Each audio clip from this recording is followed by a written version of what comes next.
are now live. Hey, no.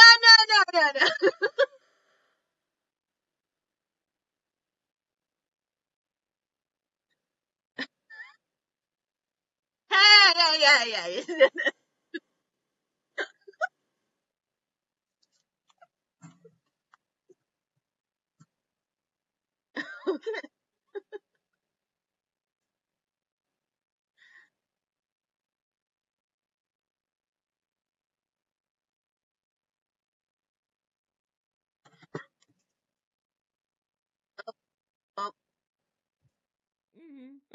Oh, wait, hold up. All right, do it again. Oh my God. Do it in the voice. Sorry, I had it muted because I was worried about it. About what Will would say. Okay. Well, welcome back, people. Again, my name is Moontime. I'm the DM here. And welcome back to Strixhaven, even though this is technically episode 1 of here. This is technically, like, day 2/3 for us here. So, yeah. Yeah, just deciding to record it. Yeah. And this is mainly just for a recap for the players. Lillian. And yeah. Let's go ahead and introduce our players. You go first. Okay. The pink one. Pink. I'm the pink one. I am Zan Lightning. I do streaming randomly, so thus I am the host of this fun thing of recording. So hopefully it works. Until you get canceled for half the shit that comes out of my mouth. No!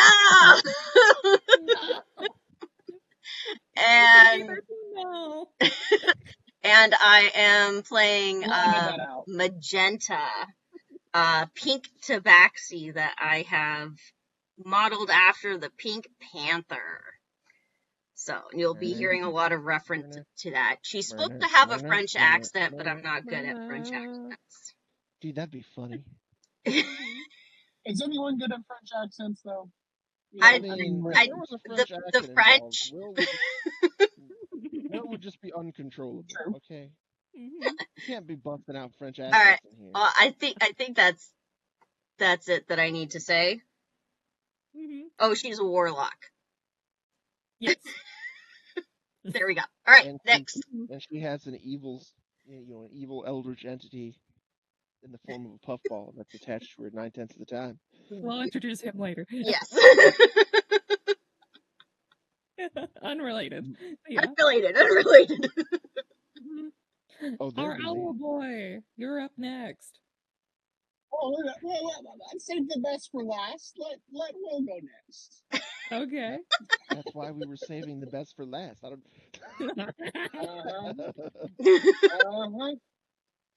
Let's see whoever wants to go next. I don't care. All right. Well, rock, paper, scissors and see who goes next. Are you ready? Oh my God. I won. All right. Rock, paper, scissors, shoot. Okay, which one do you choose? You have to yell it out at the same time. I chose atomic bomb. I chose scissors, so I think I win. I'm no physicist, but I think I win. No scissors left after the bomb. You know what? I'll just you think. Guys. The scissors are made out of cockroaches, so I'm gonna go next. All right, that's made out of cockroaches. Can you say cockroaches in a PG-13 stream? It's a cockroach. What do you thinking? It's a bug. We're never gonna get through this. No, we aren't. They're like, it's streaming, so I can be as entertaining as I can, which is normal. As you can tell, I don't act any different. We like to have fun here. Well, as the viewers at home can definitely tell, we get a lot done very quickly over time. We're going to beat this campaign in a couple sessions. Like 3 sessions on one We've day. been trying to beat this. We've been trying to get to session 0, day 1 since January. Yeah, and that's with from other players. San, I, and of course, our owl boy who has yet to introduce himself yet. Yeah, he's an enigma. Well, we're really selling them. We're really selling them on why they should be watching us right now. I think we're doing a great job. Great. So, needless to say, our session is going to be just as long as One Piece, the rate we're going. No. So Oh, no. I hope you have no life and you're ready to watch us for the next 5 years. I can't do another One Piece. I can't. The One Piece is here. All right, I'll go next. Cake is alive. It's your boy. Oh my god, the cake! Edit it out! Okay, all right.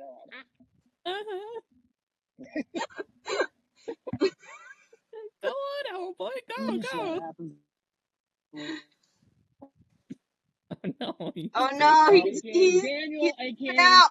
Donny Guy, aka at Nigel Drinkwater on Twitch. Follow your boy. I have 6 followers. I want you to be my 7th.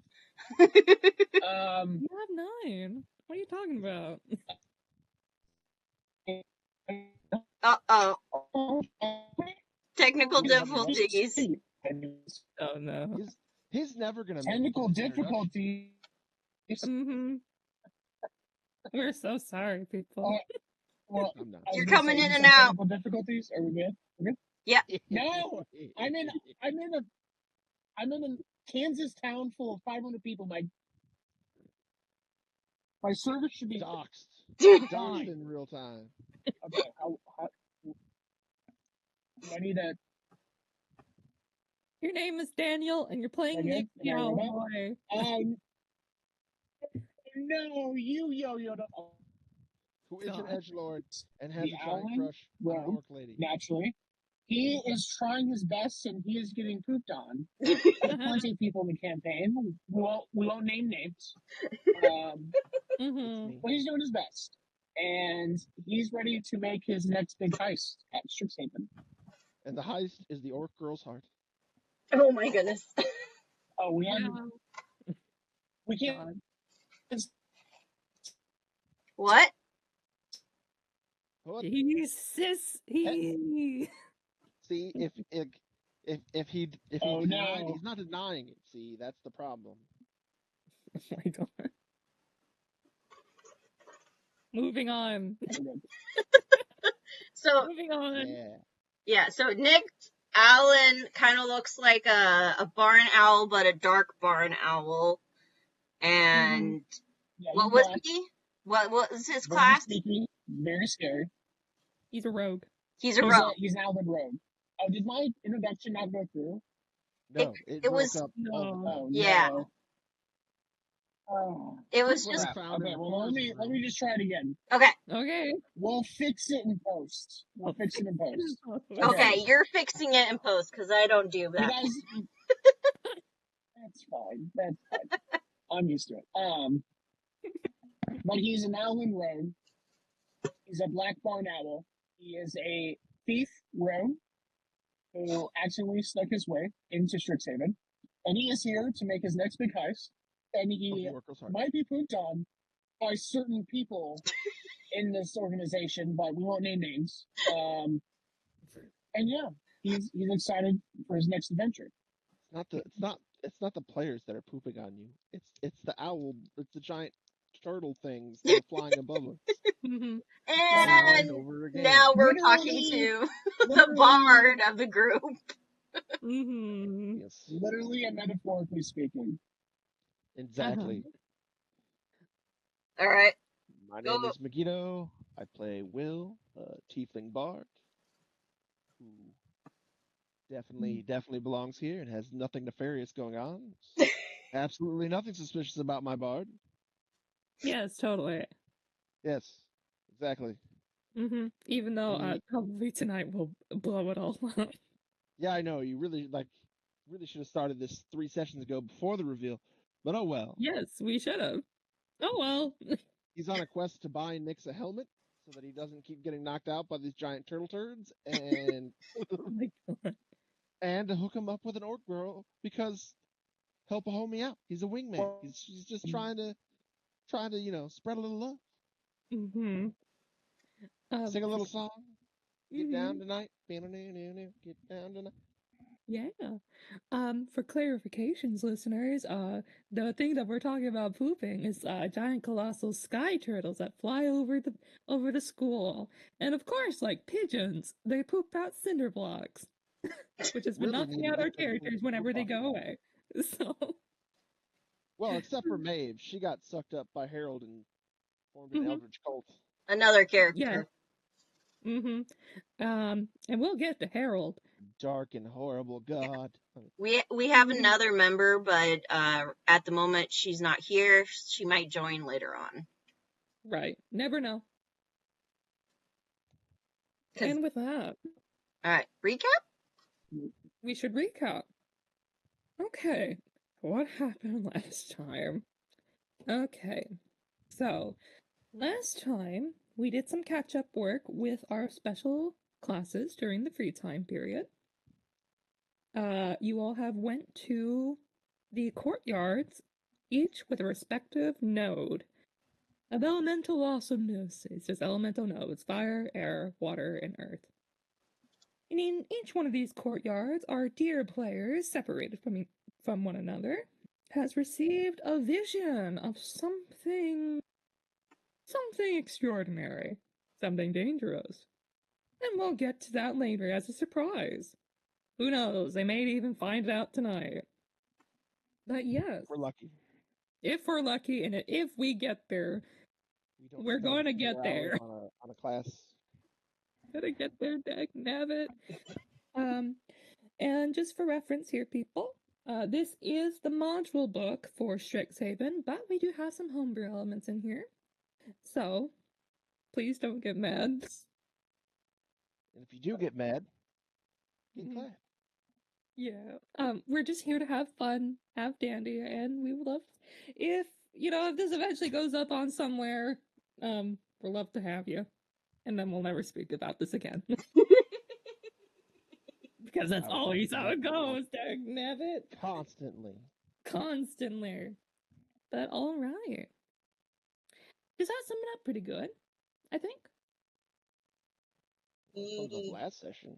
Well, not from the for the quote unquote 2 days. Well, are we on the second day or third day? It's technically second day. Second day. My third day. Mm-hmm. If you're counting session 0, this is technically day 3, but is second day for the school. So, yeah. When we refer to second day, we're talking about second day of the school semester. There will be 8 days before we start time skipping. And on your 8th day, it will be exam time. Woo! And I will actually be quizzing you on those exams. So good luck, people! On the 8th day, the DM rested. On the 8th day, I get my gloves on and I murder all of you. Oh no. No, not him. A number of times I've died in this session. I'm just But anyways, that should be it. Well, it's very important that we mention our diners. Oh, They haven't earned it yet. They haven't been around long enough. They haven't been around. They don't know anything. We'll talk about the diner You later. have to ease them into the diners? Okay. Yes. Remember, PG, PG. It is PG. Nothing about me is PG, but I'll try. Well, you are a bard, so it's exactly. It's very anti-character. Oh no. Okay. We are now getting back into it. Oh yeah. If you don't know what Strixhaven is, I should probably explain. There's 5 different colleges and 1 central college. Magenta, if you would like to, you can show them the map, the big map. Oh yeah, that's right. We have maps. We do have maps. Nope. Though you will never see anything like Tonka Tonk on the maps itself. So yeah, we're Mind of a Theater here, so if you like podcasts. So yeah. Have you met maps? Have you met a map? on the main map overview, the entire school. To the north, directly up, that is Silverquill College.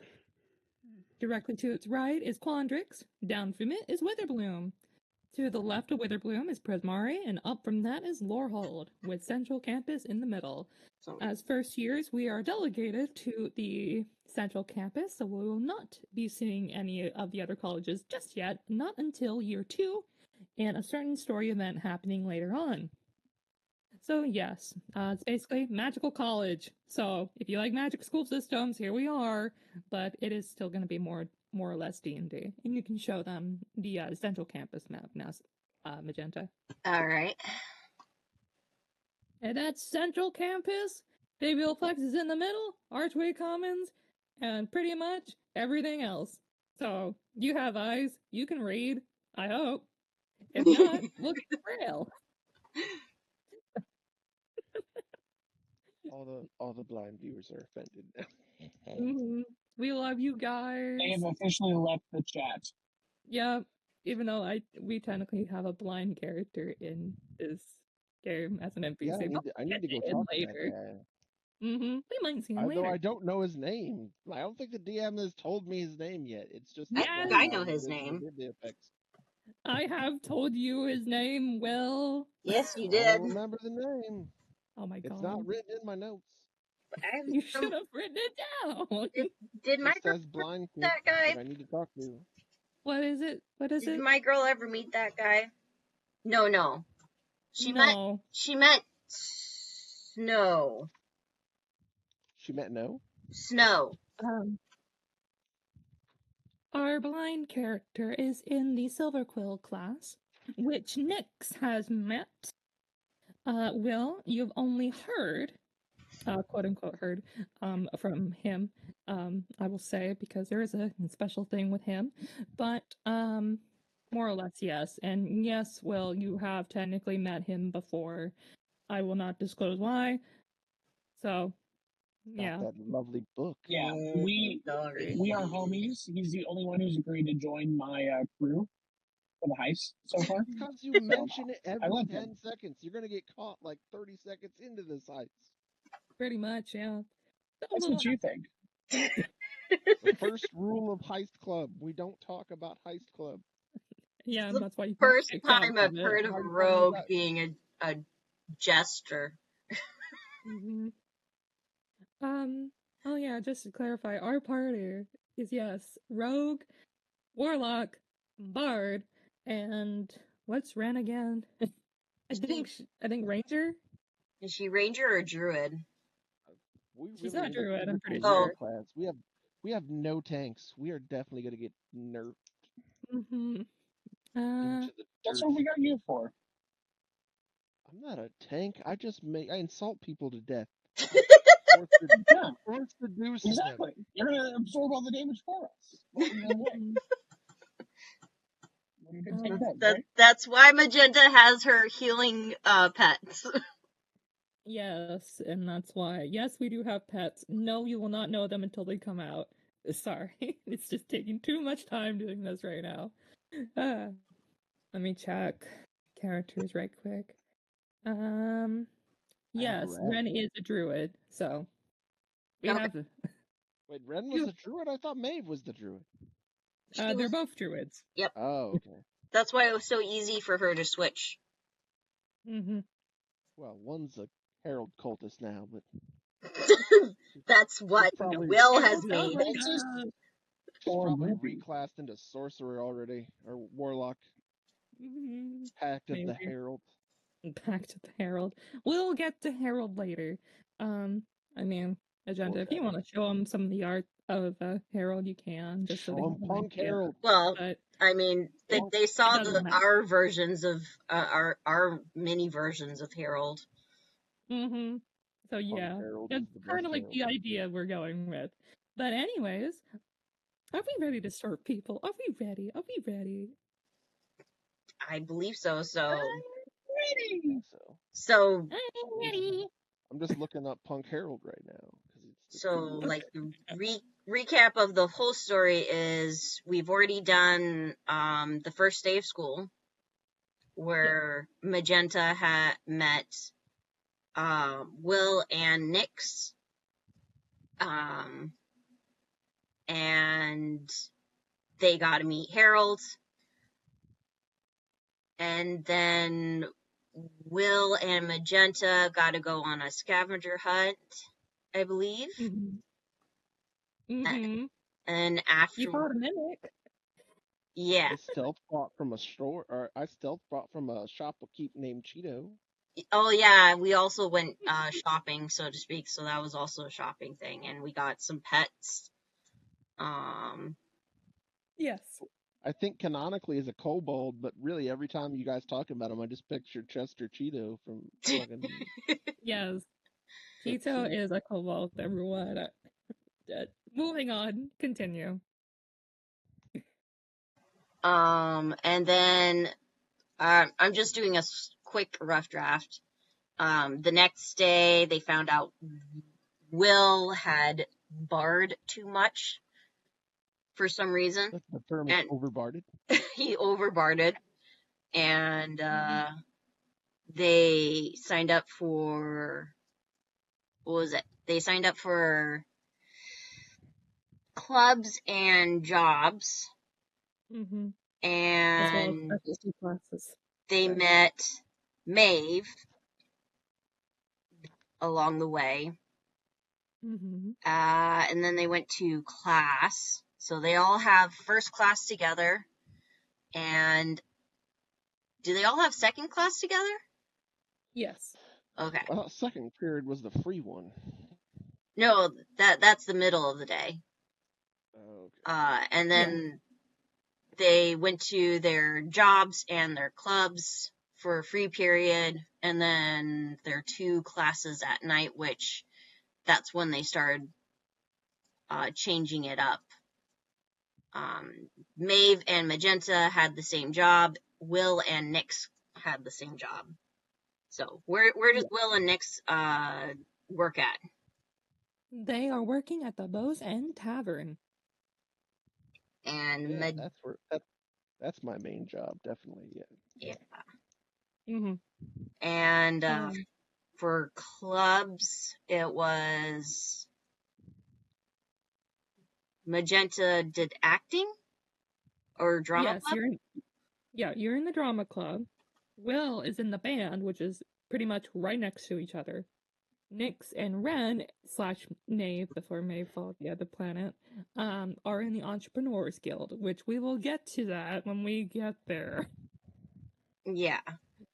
So, and Magenta works at the school cafe or cafeteria or cafe. Yes, it's a cafe. Yeah. As well as Ren. Oh, theme cafe. Yeah. So yes.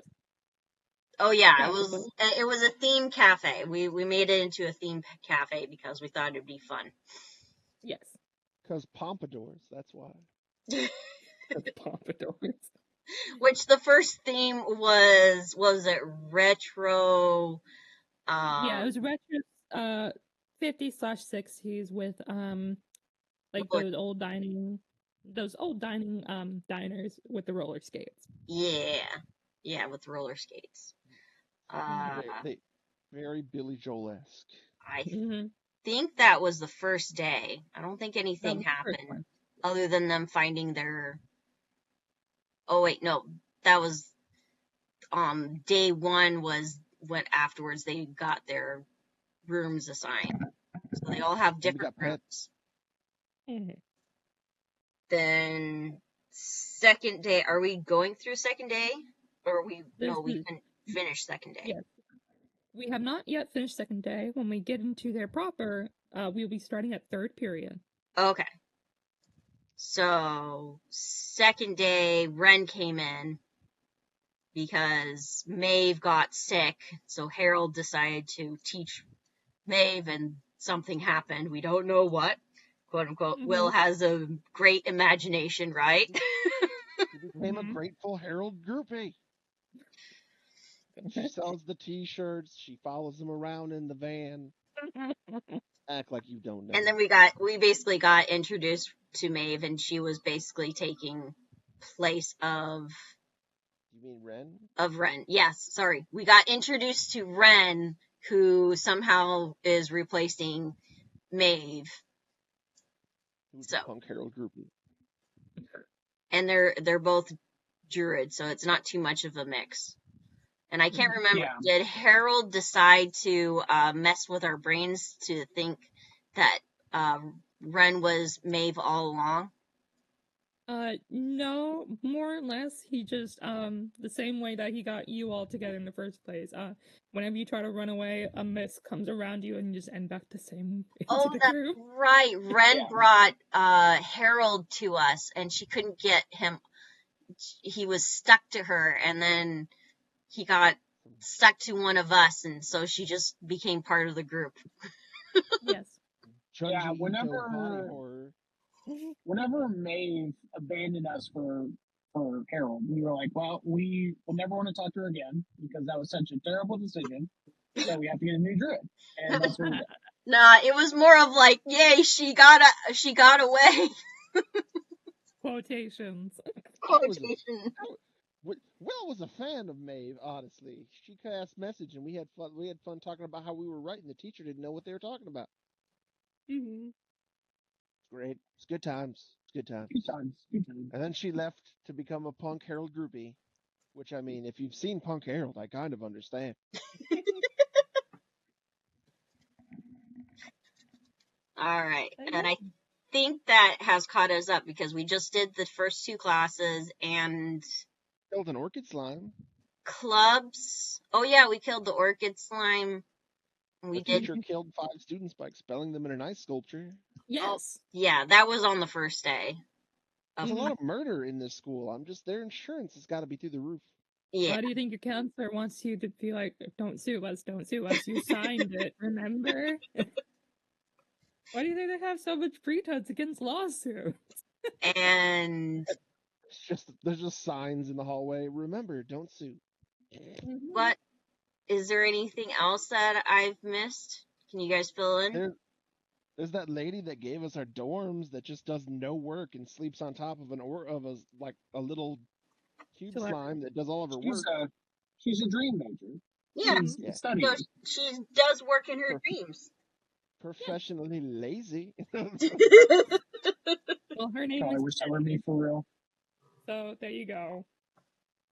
I drew on her face, but the cube slime erased it. I was gonna frame Nyx for it. It would have been hilarious. Mm-hmm. Oh yeah, and in somewhere in there, Nyx almost started a fight with a orc, and Magenta was able to defuse it, and then somehow Will got wind of Nyx and this orc, and then he made up this whole thing of Nyx liking this orc. I didn't make up nothing. This is a true ship, okay? My God. He still has the button. It's part of his inventory. Did I take it? Canonically, he sniffed it. Oh, I do. Yeah, I do. Mm-hmm. You do have the button. He canonically. Will stole or took a button from the orc and gave it to Nyx. Which was impressive because there was no buttons on that trick. Yeah, canonical event. The DM said it. Yeah, she literally took a button out from her pocket and just gave it to you. Yeah, the pocket. Uh-huh. Anyway, that's an awfully high slide of hand check for that. You were just so good that you just went up and asked for it. It's like, okay, here you go. I mean, it's true. I am that good. With the teething and the charisma score of 18. Yes. If we were going to quantify charisma, mine would be very high. Yes. Despite, you being as, squishy as, a thumbtack. Oh, I'm squishy as crap, but see, you don't need a lot of health points if you can just... I make love, not war. Oh my God. Okay. What was that Cher said? I'm a lover, not a fighter. I'm a lover, not a fighter. Or no, that was Michael Jackson, the song with I think Paul McCartney? You're just making this up now. No, it's actually a song that Michael Jackson sings. Oh my God. As you can tell, again. We get things done. He sings it with Paul very McCartney. Quickly. Is that a good recap? Are we okay with this? I think that's a good recap. I mean, we'll get into the more of the details while we're role playing. Mm-hmm. So, yeah. If you like, guys, try to guess what Harold's powers are. And it's chaos. You wish. It's like Loki meets Dryerlint. Meets my anxiety. Mm-hmm. There you go. But he has an adorable tooth. He Harold! probably doesn't have to spend a lot on toothpaste. Yeah, he doesn't have to spend anything. He usually just eats his tooth and cleans it that way, and then it pops right back. There's that Junji Ito body horror again. God. All right. Let's see who we'll start off with today. Now, just for a reminder for our players here, Nix, your third period is for the General's class of Basic Magical Auras. And Magenta will, and technically Ren, but they're not here. It is the Prismari class, which is a history of.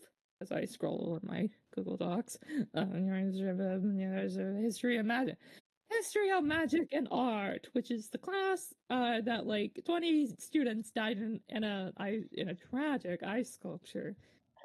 Because they weren't paying attention to the teacher. Because they were talking about the best new restaurant in town. Oh, no. You dare say That wasn't made yet. Mm-hmm.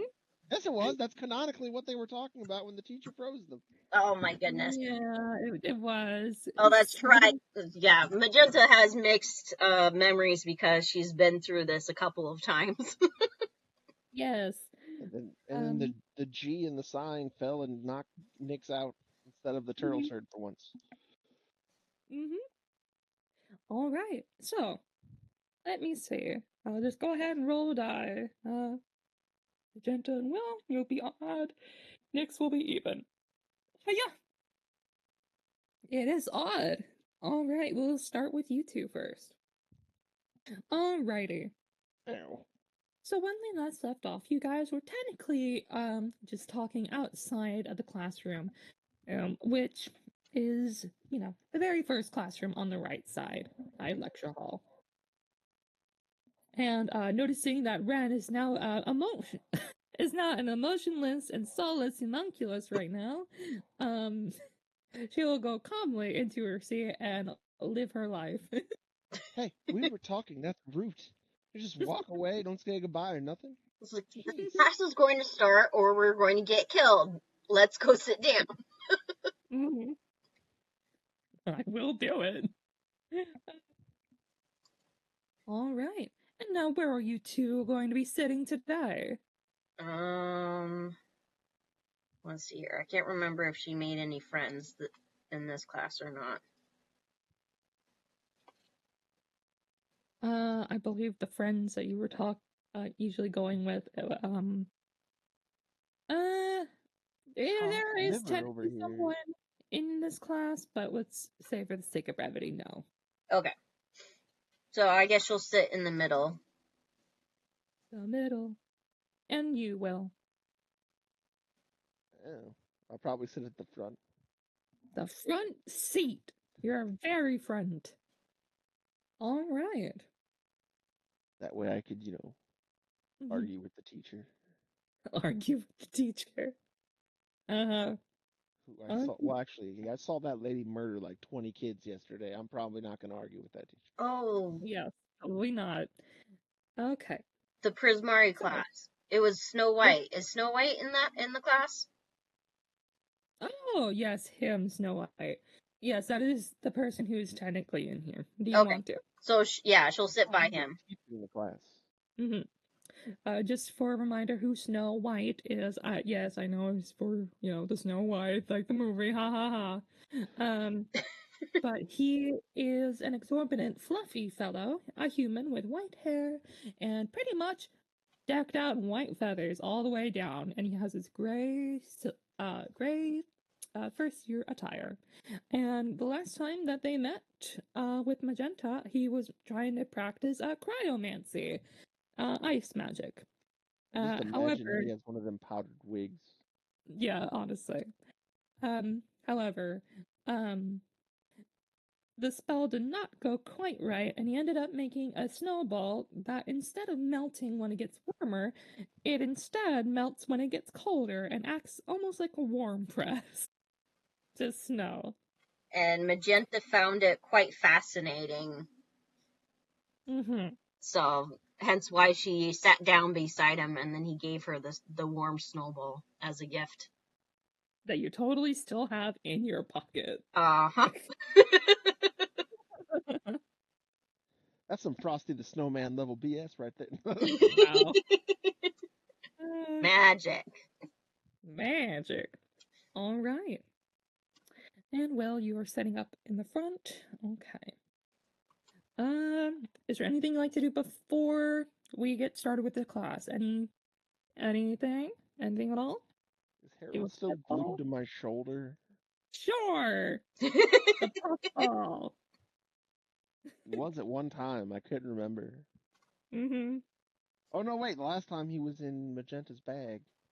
Oh yes. She didn't yeet him fast enough, and I almost got faded out of existence. Mm-hmm. No, that was you. That was your problem. That happened on your dime. It did happen. You need to get better at eating. You need to get better at eating. Mm-hmm. Technically, people, last time, when we ended the session last time, Harold has transformed, Will and Ren into, sunflower plant people, so... That's right, you have sunflowers growing out of your ears and such. Mm-hmm, but you were also transformed into a sunflower person as well. Yeah. I can't handle that. I got trypophobia, man. You can't have, like, sunflowers squick me out. Mm-hmm. That we have to say that the effect has recently just ended, and you're now back to your usual selves. However, Harold is now strapped to your shoulder like a parasite. Cozy over there. Pink Tabaxi walking in with these two sunflower people isn't weird at all. Not weird at all. No one bats an eye. They probably don't here. I'm like the least weird person in this campaign. Probably yes. Anyways. I'm calling Cap. Yes. I'm just saying, like, you're not even here, man. You gotta go float in your corner in your other classroom. Mm-hmm. And we'll say this is now when the professor walks down to the lecture podium. And I will go ahead and do a little restart of who she is. A couple of mage hands fly up to the chalkboard, and you see them writing her name on the board. Our professor here is blah blah da da da da da. As I scroll through my pages and pages. There's a lot of notes here, people. Okay.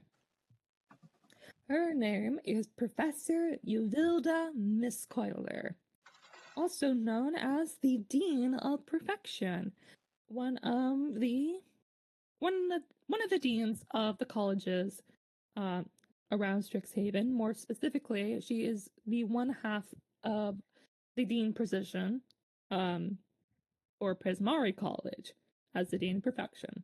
There are 2 deans for each of the colleges, making 10 in total, and she is the Dean of Perfection for Prismari College, who is now teaching this first year class.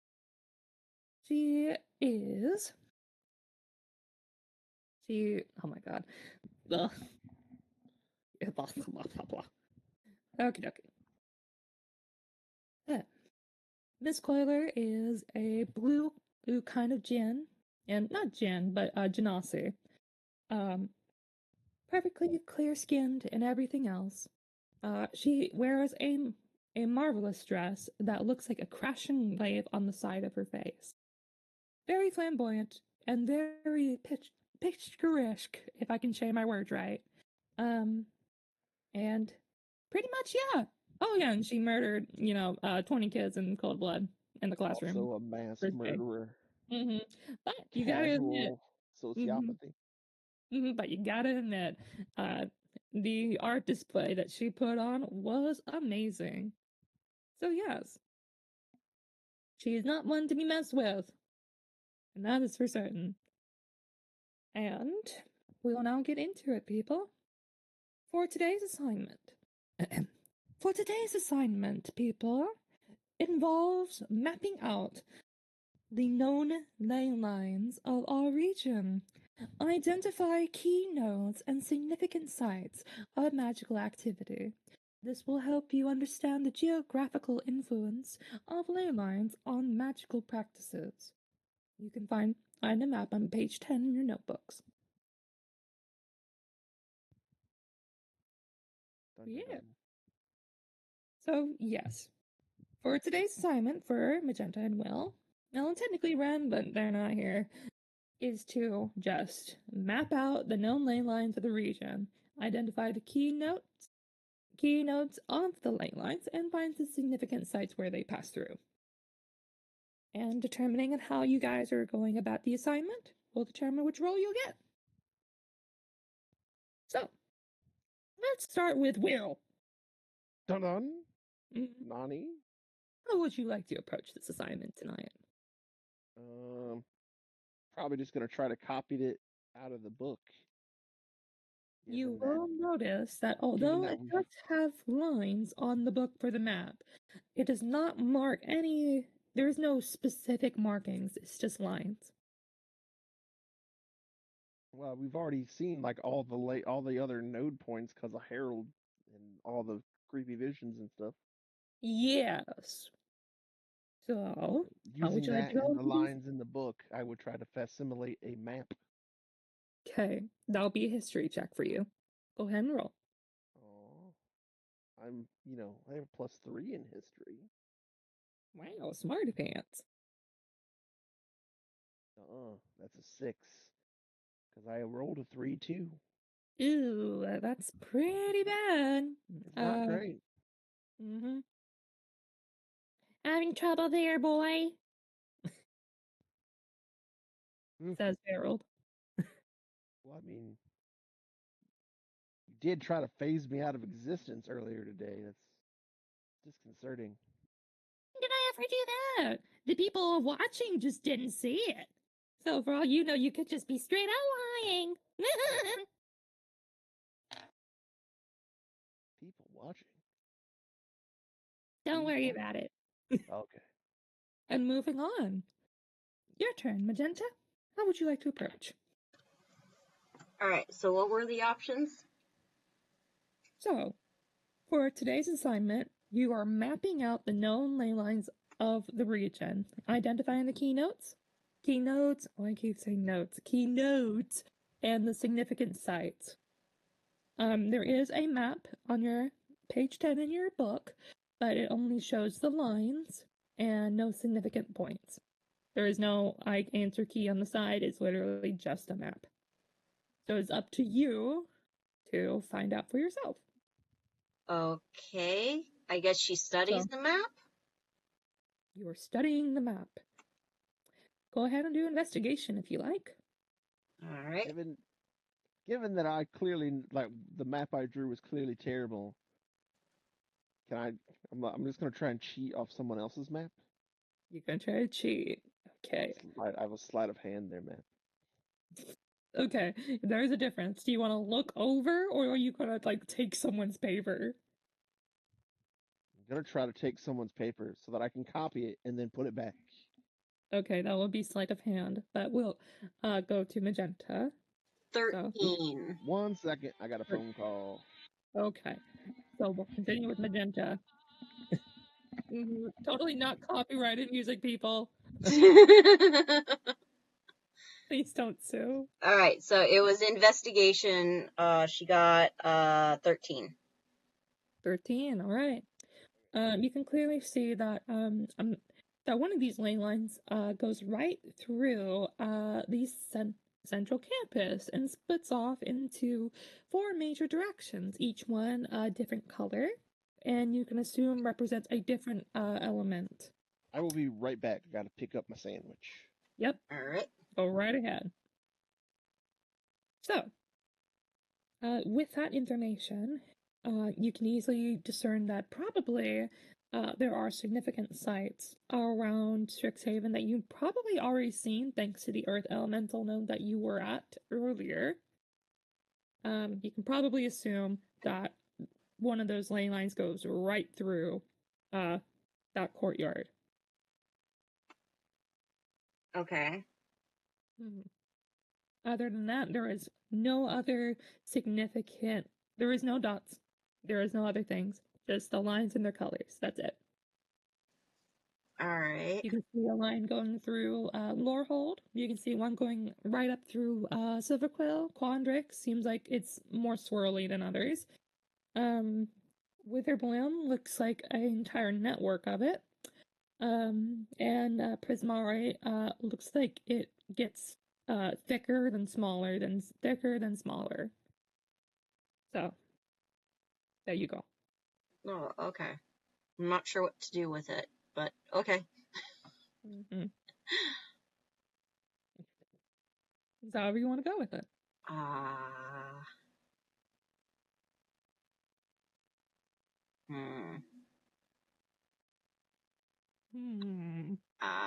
not sure.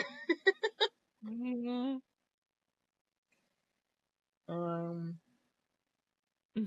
Can you remind me what the assignment is again? Oh my god. I'm so sorry. So, today's assignment involves mapping out the known ley lines in our region and identifying the nodes and significant sites of magical activity. Okay, so I think she would probably circle the spots that seem different from the rest of the lines. Okay. So you're just going to circle that one spot, or what are you doing? I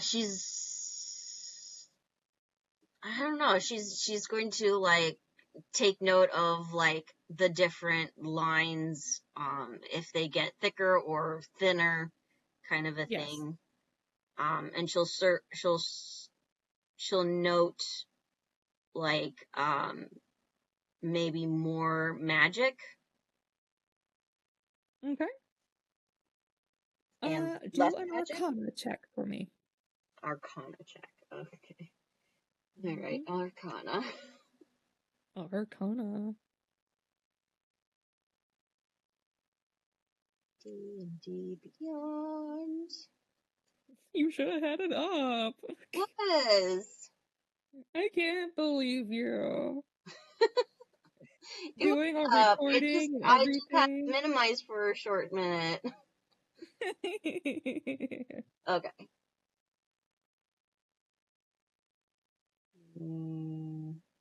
It's thinking.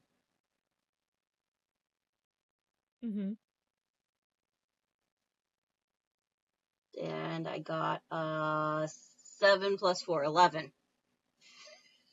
11. Okay. All right, we'll put a pause on the class until Flair can get back right quick. All right. So, we are now going to go over to Nyx. And as a reminder for you, Nyx, your classroom is right next to the student council room, which is right next door to one of the back rooms of the biblioplex. Not very big, of course. And as a much needed reminder of who the professor is, I assume, your professor, as I scroll and scroll, is where are you? Come here. There you are. Did I not write her name down? Need to do that. Oh well, I have the book here. Give me a second. She's in here. Here. We're so great at preparation, people. I know. Mm-hmm. You're doing great, sweetie. You're doing great, sweetie. Kicks football in head. Her name is Professor Veyron, also known as the Voice of Duality at Prismari College. And this is the Basic Magical Auras class. Professor Veyron. Yeah, her name's right there. I'm like, just looked up. Professor Veyron is another genasi. However, she is more of a mix of red and blue, copper blues, and her dress is a mixture of fire and ice. So there you go. Very nice. Now, you're entering into the classroom next. Where would you like to sit today? I'm gonna do my usual. I'm in the back. I am trying to keep an eye out on everything. And forgive me because I just got to my computer, so I'm getting everything set up. So I'm Okay, stalling you're stalling for time. as I You're am stalling. And you think stalling. I am Stalling. stalling. I love that I so understood much. that reference. I love it. I love that so much. It's like, so you think that I am stalling? And she's So doing funny. that for like 3 days. Oh, it's great. mm-hmm.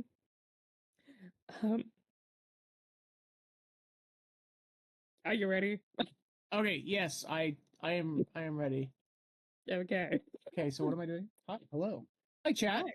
This is how I actually sound. Not like the robotic rug that you heard for the last 30 minutes or so. This is me. Hear me roar. Love me. Which, based on Yes. the chat, I am pretty loved. Anyways, what were you saying? Okay. Anyways, so you are now sitting in the back of the classroom, as you do, as your standard roguey self. And this is Aura's class? Yes, it's basic auras. So yes, I know. How does a non-magic class in the first few levels do a magic class?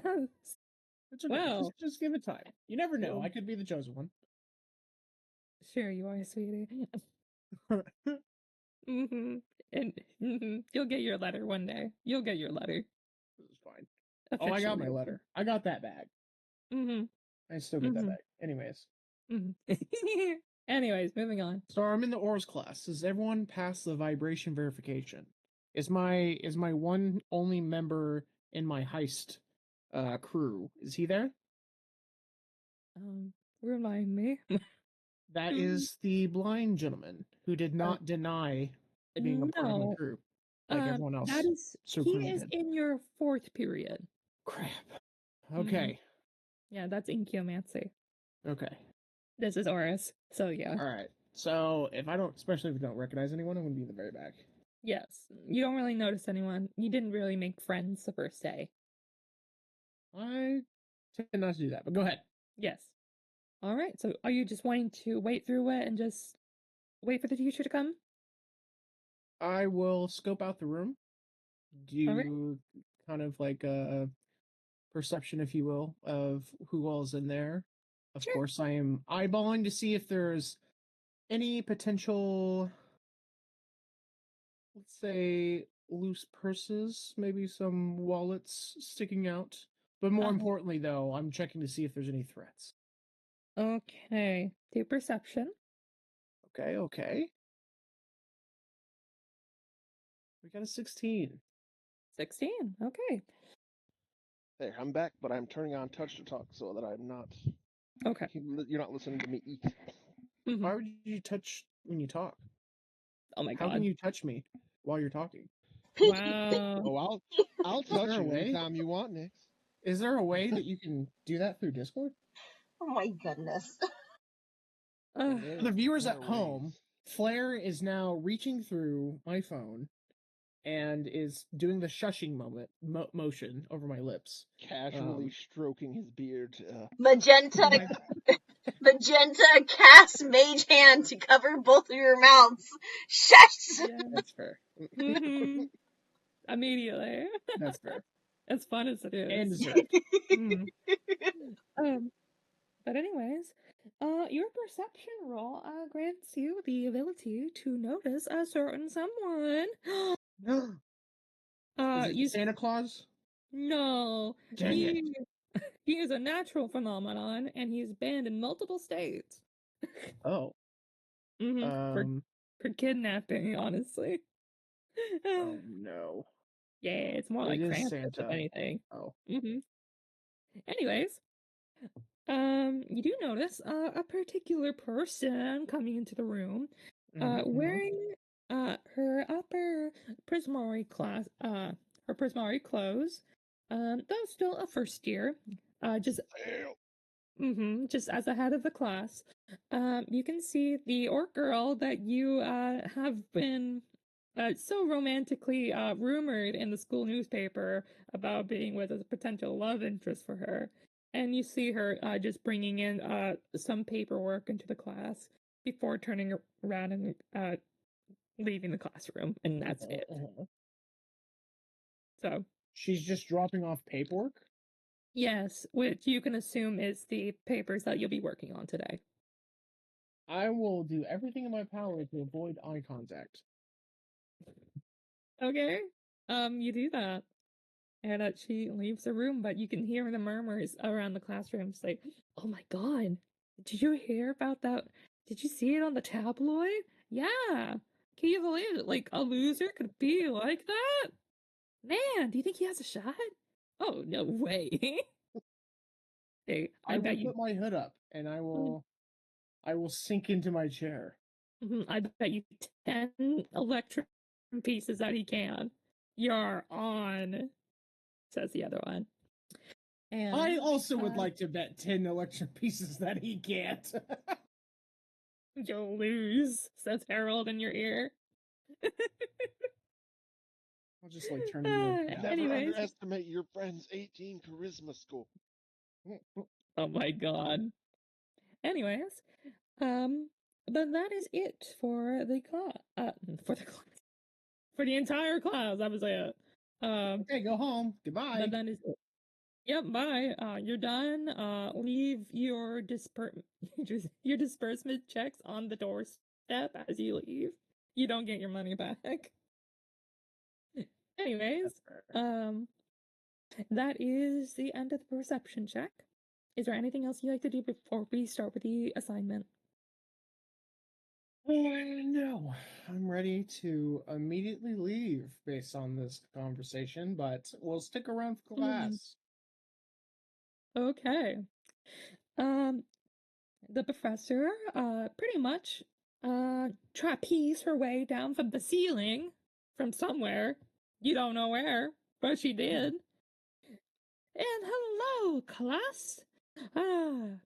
Alrighty. She taps the papers on top of them as they get distributed out to all of you. You as they fly and flutter in front of you. For today's assignment, identify and describe the auras of at least 3 different beings or objects. Focus on the color, the intensity, and any unique characteristics you might see. This will help you develop your ability to differentiate between various types of auras. Now then, here are your items today. And she gives a quick snap of her fingers, and pretty much a whole pile of trash falls from the ceiling, like from a trapdoor, and there you go. From plants of cactus and plastics to like bottle caps. Go wild, kids, she says. Are we getting the aura of people or these objects? Anything. These, practically the items / trash that literally fell from the ceiling. They are here just to be like, if you want to do items, here you go. You can do people if you like, but it's however you want to do it. Just turn it in by the end of class. I am going to try to guess or see if I can understand the aura of the teacher. Okay. Do an insight, please.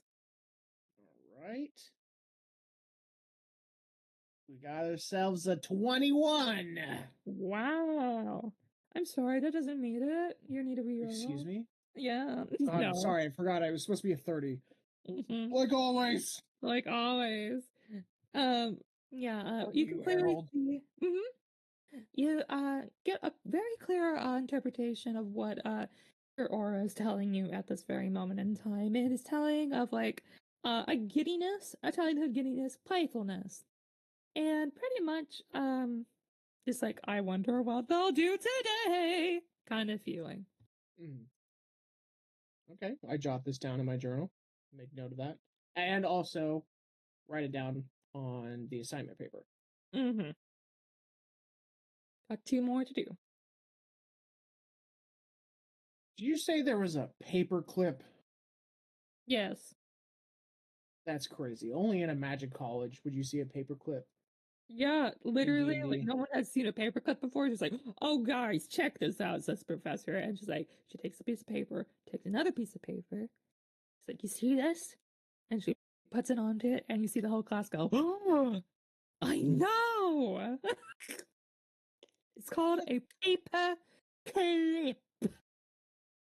What the devil is that? And I will reach my hand out to see if the teacher hands it to me.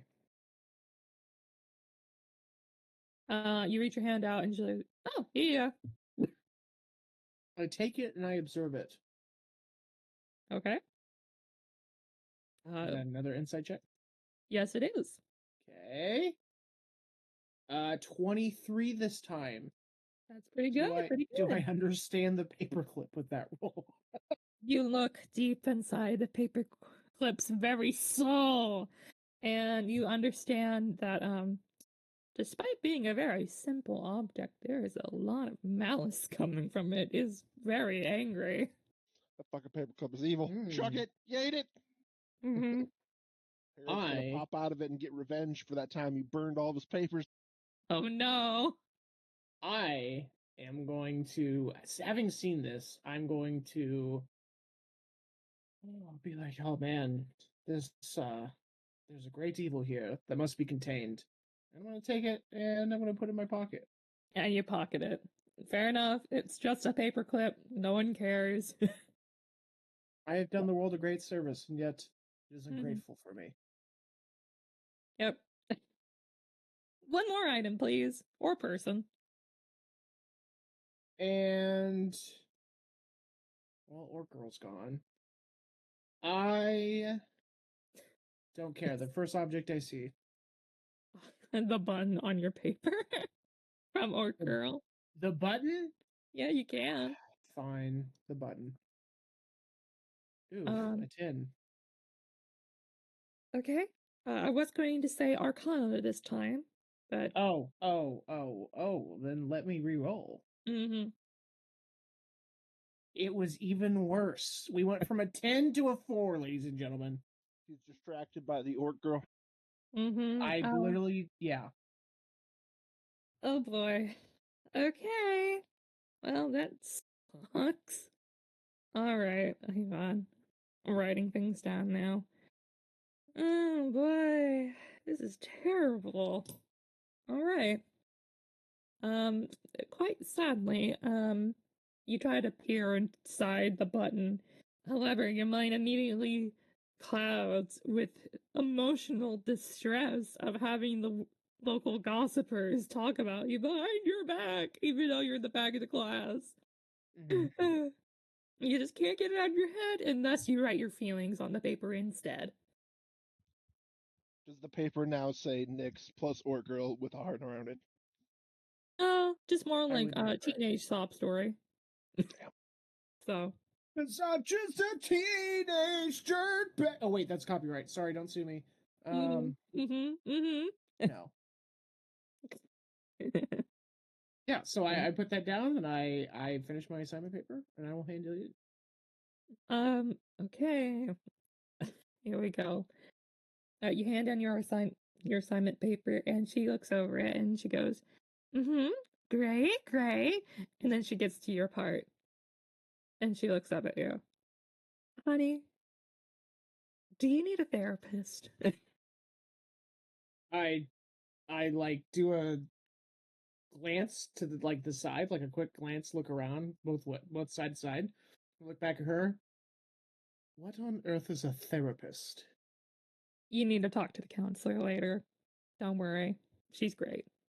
But I've already signed up for all my classes. You can go see the counselor at any time, okay, hon? You just need to get this teenage drama stuff out of you. And she shows you your paper as it grades in front of you. What grade did I get? Your grade. Oh God. Sadly, you see check marks on the ones that you did good on. The last one, however, was really bad. So much, in fact, that out of a score of 28, your whole paper scored only... it only scored 7. 7? 7. What do you mean 7? I'm sorry. We just cannot have teenage drama here. Okay, remind me, what did I write on this last one? Like, what did I put for this button? Effectively, Twilight. I would never write anything like that. I told you. I am not in love with the orc girl. It says No. next plus orc girl with a heart around it. I don't know. You ain't. Don't lie to the teacher. No, but you see, you wrote it from the dad's perspective. Oh, okay. So, there you go. This is obnoxious, and I will rip the paper literally in front of her and just throw it on the ground and storm out the classroom. You rip it in front of her, and you see it immediately mends right back together. That's the power of paperwork. Well, and I will leave it on the floor as I walk out. I just storm out of this classroom. Yes, as you do, the bell rings. That's all the time for class for you. Going back to Magenta and Will.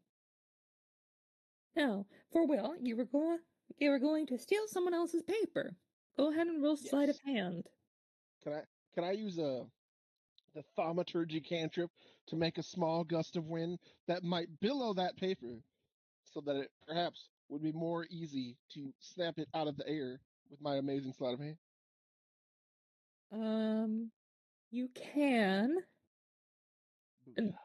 though I will not give you advantage for a certain reason. Okay. So just try to. It covers his tracks. I'm like, oh, the wind. Do I roll anything against it if he's trying to do it with me? Are you gonna do it to Magenta? Well, she is pretty smart. Well, wait a minute. Magenta's in the middle of the class. Oh, that's I'm at the front of the class. But I guess if I blew the paper towards me. I mean, maybe, but she is writing her paper as we speak, so... Oh, no, I need someone who's already wrote their paper. A half-finished map does not help me. Okay, do a perception check, and then you can do a sleight of hand. Me do a perception check, or him? Will is doing it right now. Okay, sorry. No, you're fine. 15. That is a 15. You can easily tell that, the person on toward the middle far left of the first row, where you are currently sitting, looks like they are stretching as they are done with their paper. Oh, I'm stealing this homie's paper. That's okay. The plan. So I will use the cantrip thaumaturgy to make... I just kind of pluck one of my strings on my violin, and then a sudden gust of wind. It's a small wind, I believe. Let me read it again, make sure it can do that. Pretty sure it does. That's a minor illusion. That's not what I meant to click on. There you go. Harmless treasure, tremors in the ground.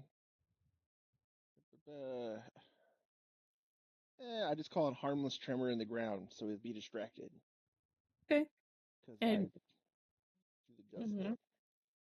and how are you going to get there? Are you just going to cause a harmless tremor in the ground and we'll get over there right quick and steal it? I'm very stealthy. Yes. Okay. Then roll a stealth as well as sleight of hand. So stealth after this, and it after perception, real stealth, and then sleight of hand.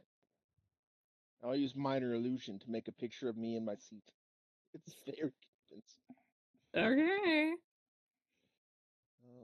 Stealth. 21 for stealth. All right. No one sees you.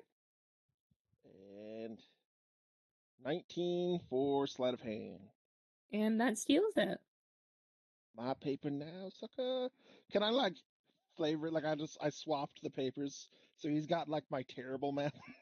Yes, you can. It's like my paper now.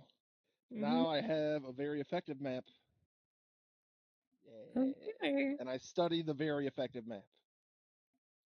Well, I'm determining what its score is right now. So give me 1 second. Hopefully, it's a very effective map. Go ahead and just do an Arcana check right quick, just to see if you can understand it.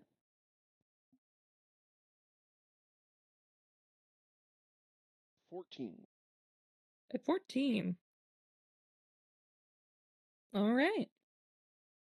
Yes, it is in fact very better. Very better. It's better Much than your other betterer. paper.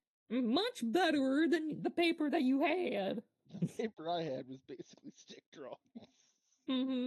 Comparatively, yes, that's what it looks like. It would score a decent grade in your mind.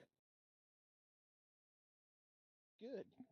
Plus, I needed this because that's gonna probably got the nodes and everything else on it, so that's useful for our figuring out what the hell's going on with them crazy visions. Where did I put my pen? There's my pen. Okay, that changes that. And that will, right now, you guys will be turning in your papers as well. So, Magenta, is there anything that you want to do? She'd probably talk to Snow and see if they could compare maps. Can I make Sure. a copy of my map? Do you want to make a copy of yours, Will? Well, the one I stole. The one you stole. Okay. Yeah, you can do that. I say it's fairly easy.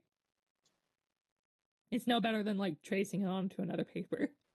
So, Snow will turn to you, Magenta, and compare notes. All right. Comparatively, yes, their paper looks like a landscape painting compared to yours. Oh my goodness. Should have stole from that guy. Is there any way she can improve her map? He looks at yours and just like, oh, darling, I don't think that's supposed to go that way. You see? He starts pointing out some things. Oh. You may now re-roll it this time. Okay. And that was investigation or Arcana? This time you're doing Arcana. Okay.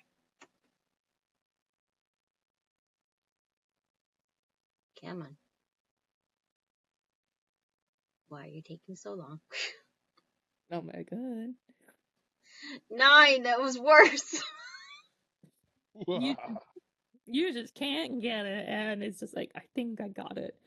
I feel like Arcana's not her thing. It's like, oh, I think you need some study on this. Oh well, time's up anyways. We better get our papers out. Thank you for trying to help. Maybe we could do a study group? Maybe later. Just depends how cryomancy does for tonight. Alright. This is why you steal work from other people. This is why you plagiarize other people's work. That's definitely my work. I passed the stealth check. No one saw me take that paper. Okay. Should it have been rolled with advantage because I was getting help? Not this time because I let you re-roll it. Drat. Yeah, you didn't ask him for help, so. Shoot. Time. I should have asked him for help. I forgot about it. Remember, you can ask your coworkers.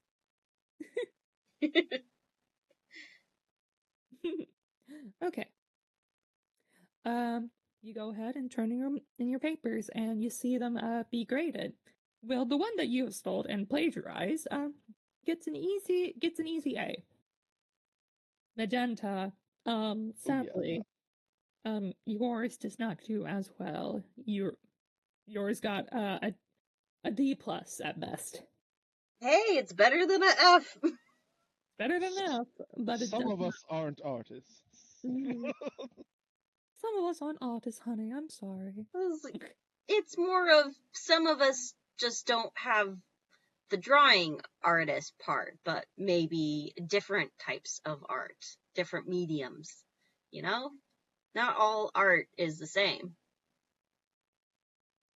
I was talking about all art in general, honey. You should see I'm me. kidding. She lectures the teacher on art. Muttering to herself. Will has a very self-satisfied smirk on his face. She's going to whack him. You don't know I stole anything. I passed a stealth check. She sees the smirk and she still whacks him. Professor Miss Coyle looks at your paper, Magenta, and she says, Hun, why would you ever think a fire node and a water node would cross over together like this? I don't know. This is my first time making this. I understand, hon. Maybe this time, next time, you can try it again, but better. There you go. All right. Is there any study group for this kind of thing?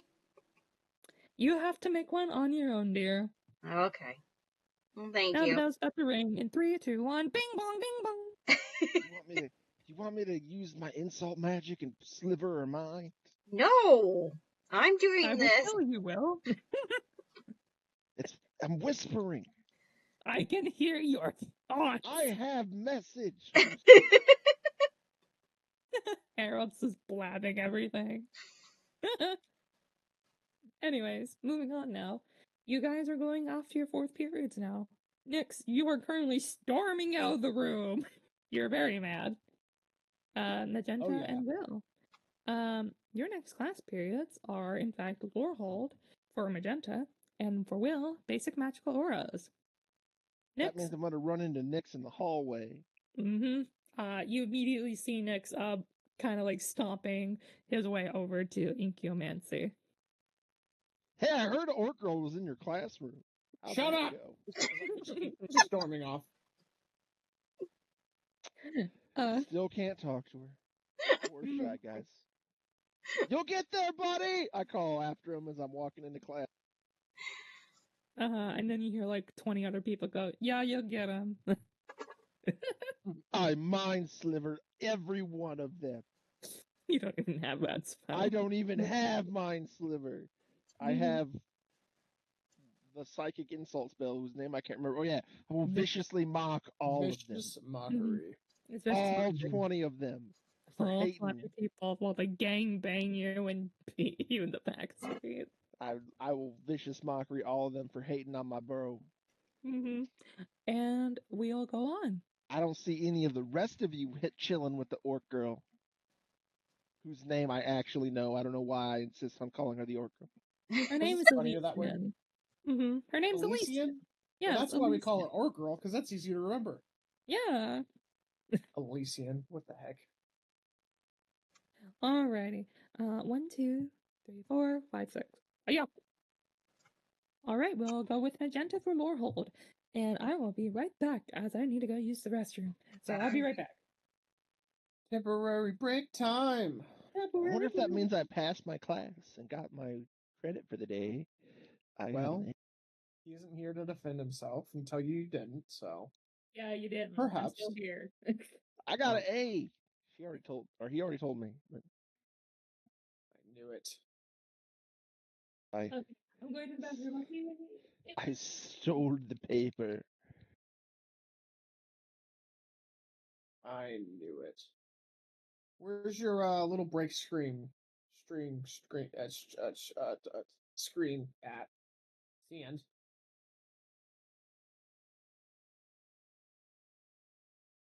Remember, children, it's not thieving if you don't get caught. True. That has been my motto my whole life. Oh, there it is. Nice. With the little lightning going across her chest. I like it. That's doing what now? Or be right back screen. What be right back screen? Well, I see nothing. Maybe if you chime in, the stream, you'd know. I don't know why, but chat really seems to like Nix's character. Yeah, I don't know. I don't know why either, because this new person that, I don't know. I haven't been in the chats before. Pretty crazy. What? Crazy. Got a And new I'm back. follower and everything. I don't know where the stream is. Let me send you a link to it. It's on twitch.com. Yeah, but where? / Well, actually, it's twitch.tv. Eat it. Oh, twitch.tv/JanLightning. My bad. Are there people actually watching this right now? No, it's just us. No, we got two. We got two watchers. Yeah, me and you. Hey, you don't know that it's me. I'll watch it too. So we can Nigel Drinkwater could be anybody. Yeah, of course. Yeah, you didn't just I don't know, announce it in the beginning. Listen, I was driving through the countryside. You guys didn't hear that part. Yeah, you don't know who he is. Poor To be people. fair, I didn't hear much anything. Oh my god, we're up to 4. We just doubled our viewer count. Holy on smokes. Oh my god. Oh my god. Oh my god. It's a hype train? It's a hype train. Subathon? We're not gonna get that money. No. I have not at all gotten any money. This is all for the fun of it. I got it open on there just to have the viewer count in there, but yeah. Nice. Anyways, I'm gonna wait to respond to you until I hear it on the stream. So if there's a 15-second delay in me answering you, that's why. Oh my god. My voice is gonna be so compressed on there. No. Oops. I'm an introvert. You can't do this to me. I knew it. Well, anyways, are we ready to get back into it and start with Lorehold? Alright. Alright, let me get my papers ready. Alrighty, introduction to Archaeomancy is our Lorehold class for 4th period for Magenta, and technically Ren, but they're not here. So, yay! And the cult of Harold grew by 1 size that day. Oh my god. Maybe. Well, anyways, for this professor, it is the Dean of Order, Professor Augusta Tullis, whose clothes is also in a white and red fashion for Lorehold, mostly white, that looks like it's made out of paper and scrolls. So very, very luminescent and everything, very, very lustrous. And the room is dedicated almost to a dusty marble. So it's very different from the other lecture halls. Magenta, where would you like to sit with your homunculus friend? I believe Soren is in this class? Is that correct? Yes. If you don't know who Soren is, everybody, it's practically you can imagine it as like a blue deer folk, but like the bartender barista man. So is he in characters or? Yes, he's in the characters. You can see all the art, people. Look at that. Most of us are artists here. See me through. There's some of the heralds. We'll probably. Oh God, yeah. We have to pass the diner. Oh my god! I'm like trying to go by very fast. Show Giners on stream. It's canon now. No. It's canon now. It's canon. Here we go. Yep. So there they are. That's Soren. Yep, there's Soren. There's Soren. Soren and Corin and. Why is he so buff? I know. And this good old boy, his magic manifests as ribbons. So yeah. And you sit next to Corin. So basically, blue deer with a pink cat. Yes, she's sitting next to Soren. I think his name was Azureth, but yes, he goes by Soren. Yes, like the sky. Sam. Oh, hello, Magenta. How are you doing today? I'm doing good. How about you? Ribbony, as he does a pizzazz and ribbons fly out. Woo! How's that going? Well, I can do this now, and he as he grabs one of the ribbons, he snaps his finger on it, and you can see smoldering as it burns a little bit. Ooh, she back at it. Yeah, thank you. Is there anything else you want to do here before we start the assignment? Other than batting at the ribbon? Yeah. Nope. That's it. All right. Professor Tullis comes in, and she goes, welcome again today, class. Today, you will learn the basic excavation techniques. Proper excavation is crucial to preserving the integrity of ancient sites and artifacts. Practicing these techniques. Okie dokie. Mr. Will, who is not even here in this class. Practicing these techniques on a mock excavation site.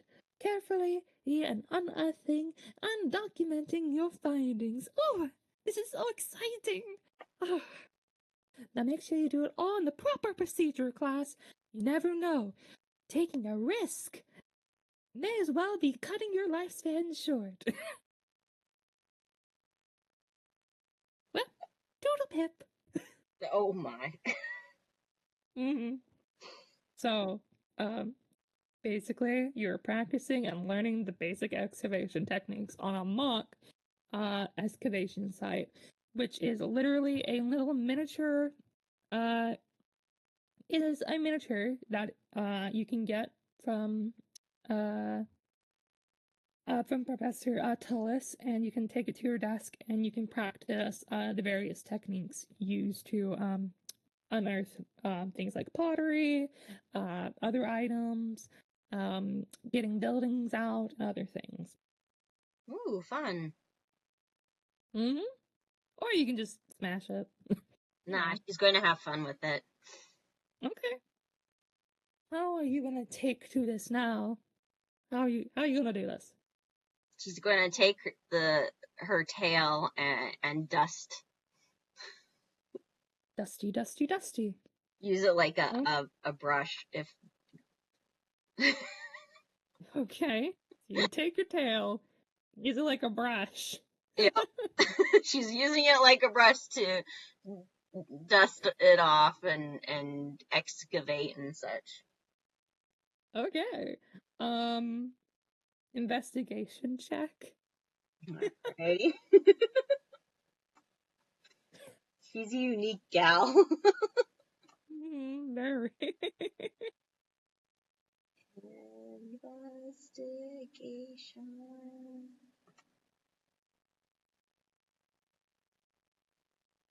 17. All right. And you were able to.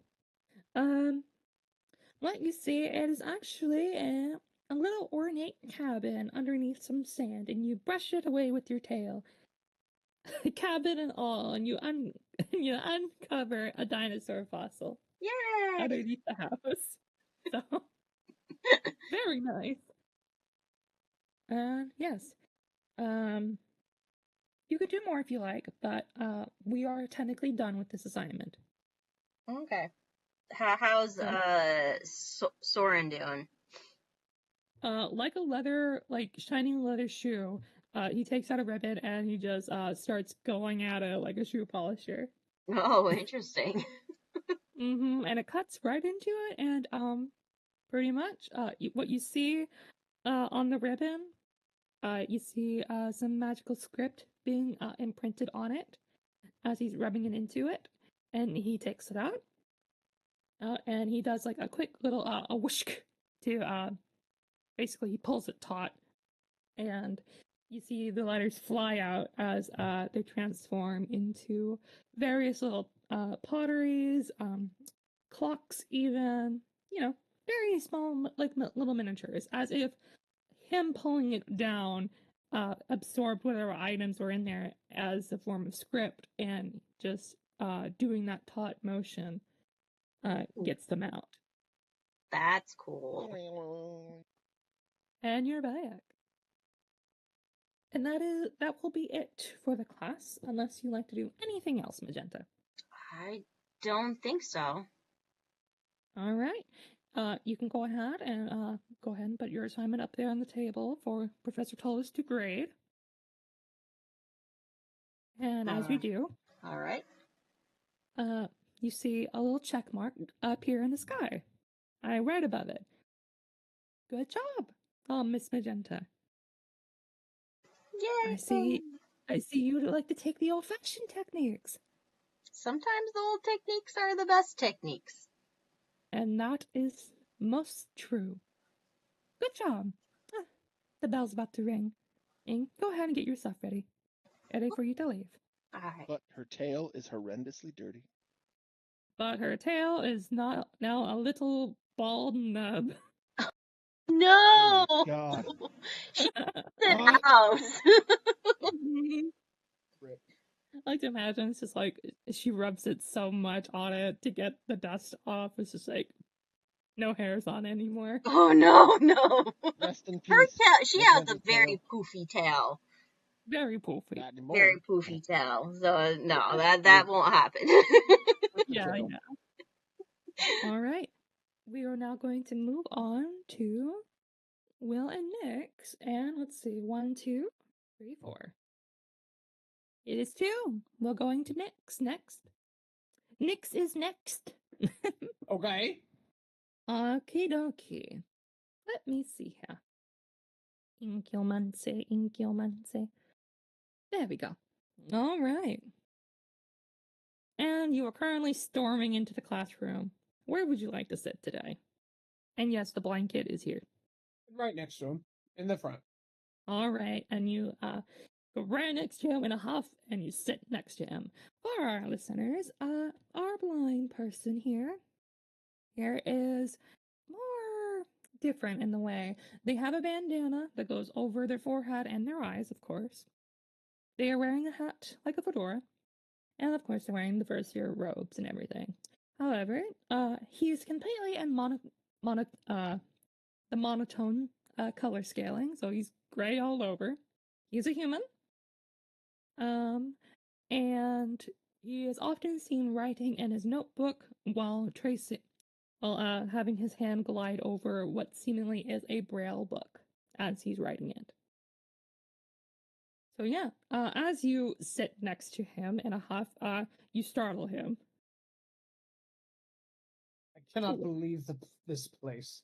The people here are just outrageous. Nobody seems to get the bigger picture. Everyone's always talking about other people. I feel like I've only been here for a few days, and you're the only one in the school who understands me. You see him writing on his paper. What? Never mind that. You will prove useful in due time, my friend. Also, as a note for the people here, he only communicates usually through his book, so he'll always be writing in his book, usually. So yeah. Have you ever wanted to communicate outside of that book? Sometimes. Only rare circumstances. And that's it. That's what he's writing. Very interesting. Well, and then I don't say anything, and I just write down something in my journal. Okay. Yeah. You just start writing in your journal. Okay. For the professor here for Incumancy, it is an old grandmotherly kind of owl, as I have interpreted her. It is Brianna, the demagogue. She is professor at Silverquill. And she's generally kind of sly, but still like an old motherly type, as she is rocking in her rocking chair with her ginormous golden staff right next to her, just in case she needs to bap a child or something. Oh, yes. Is there anything you like to do next? Anything at all? No, I'm gonna prepare for class. You are preparing for class. Mhm. All right. Roll a d20 for me. Okay.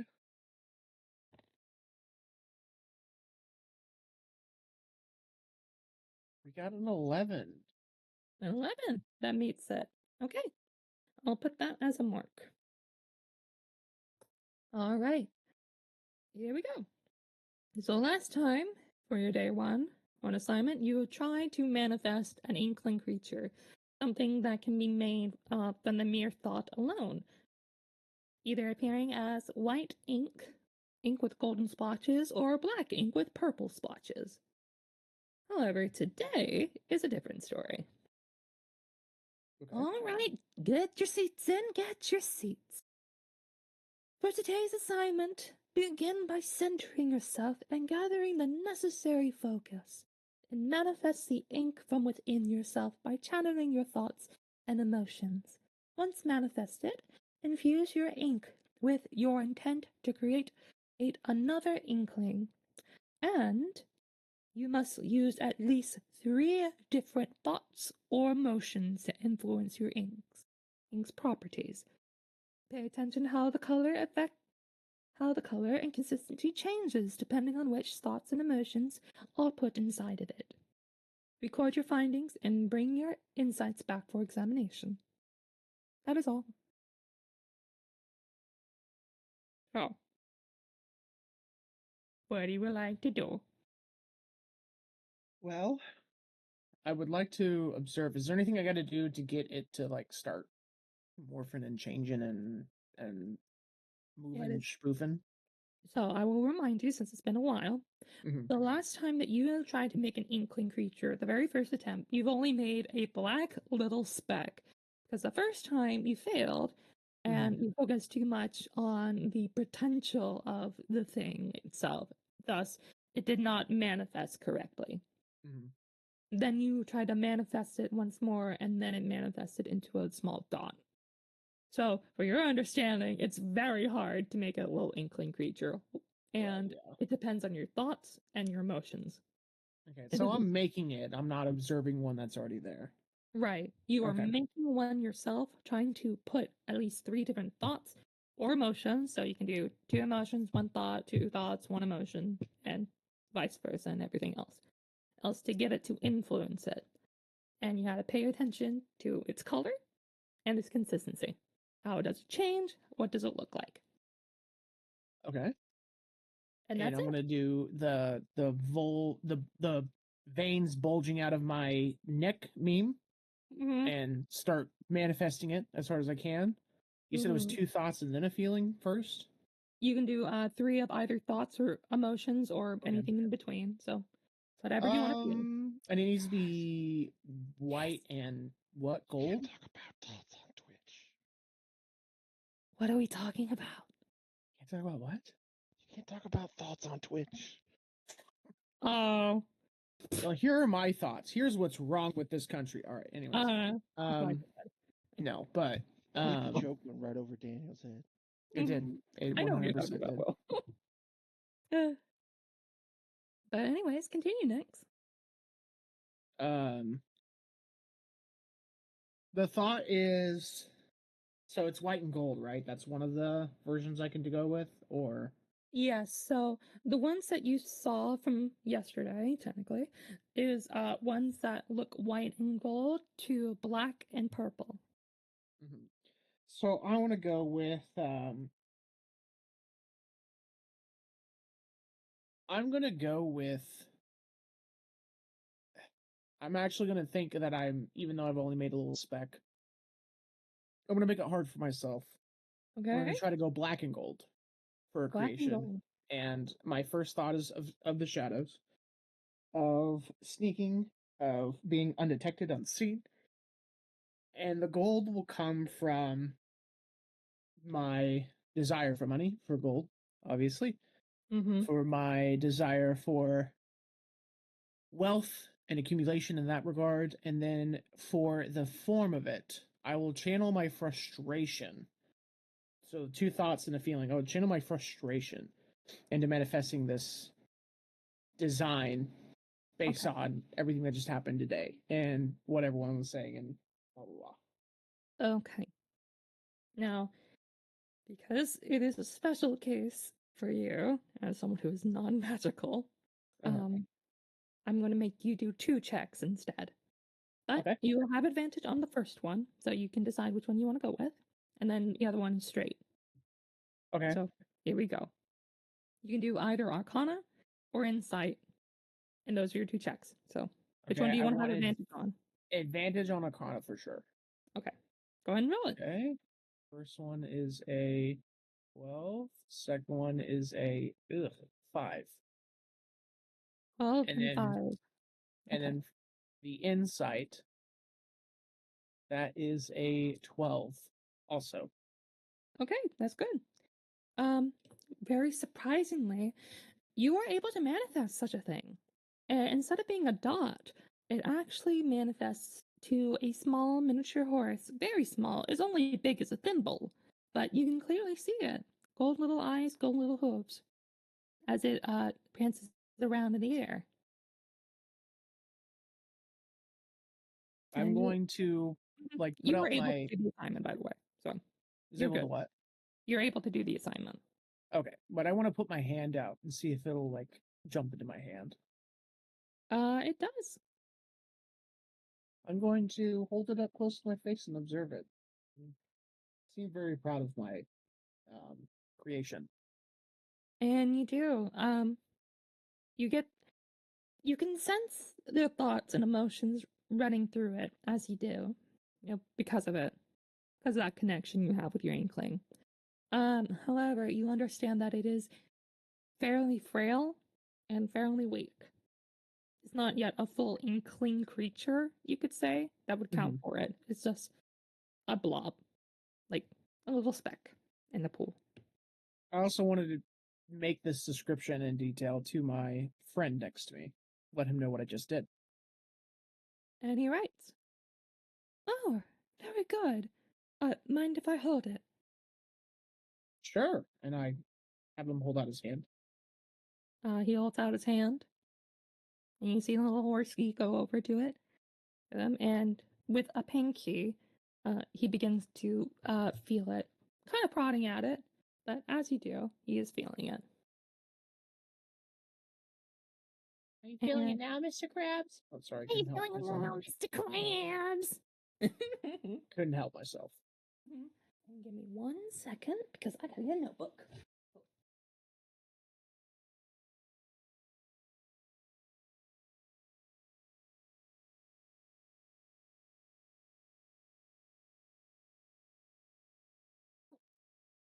And I'm back. Okay.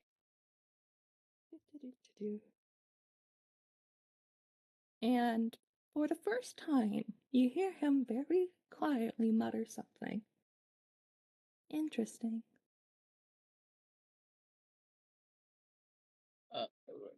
I beg your pardon? He writes on his paper. Did he mutter interesting out loud? Yes, he did. Very, very quietly. If you were not right next to him and you were not paying attention to him, you would not hear him. Very interesting indeed.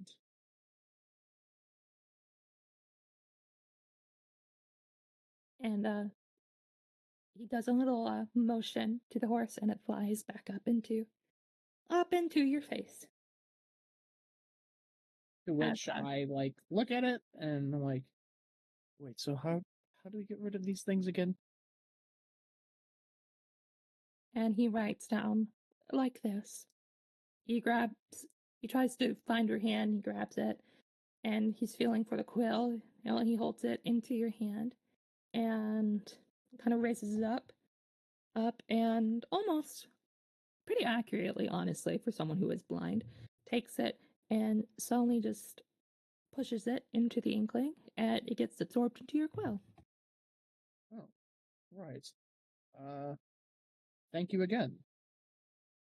Did he tell me his name last time? Yes, he did. Would you like a refresher? I would love a refresher. Yes.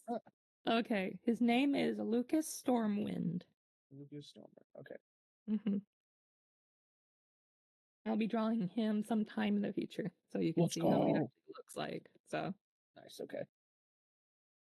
Oh, thank you, Lucas. I appreciate your help as always. Mhm. That brain of yours is quite something. How so? He writes. Well, it's sort of a gift. You have keen uh let's say awareness of the things around you that could be uh potentially helpful one day. But for now is very, very effective for school. I don't know what else I was going to say. I'm sorry. As you say that, you see his face. His head is turned towards you, like he's looking at you. But you see his face start leaning into you as you're into your face as you're trying to say these words, and very quietly he says, as to you, "Listen, please." He's He's saying this. speaking this, right? Yes, very Okay. quietly. It's barely audible. "The path to glory is forged ambition. You'll do well to remember that one day." And he goes back. Path to glorious forced ambitions. I would write So that down if I were you. shouldn't we try our best all the time? Shouldn't we have ambitions? You made that sound so ominous. I have so many questions. He does not respond. Right. You see him writing in. You see him writing in common, but it is like it's barely legible to your eyes. And he taps the paper, and you see an inkling form as it turns to a bright white, but with blue streaks and a bit of gold as it transforms into a Pegasus. Oh, A wow. small Pegasus. It's much bigger than yours, or when you first made yours, but it's still small. Weird flex, but okay. Mm-hmm. I'm just kidding. He grabs it, feels it a little bit, and he starts writing.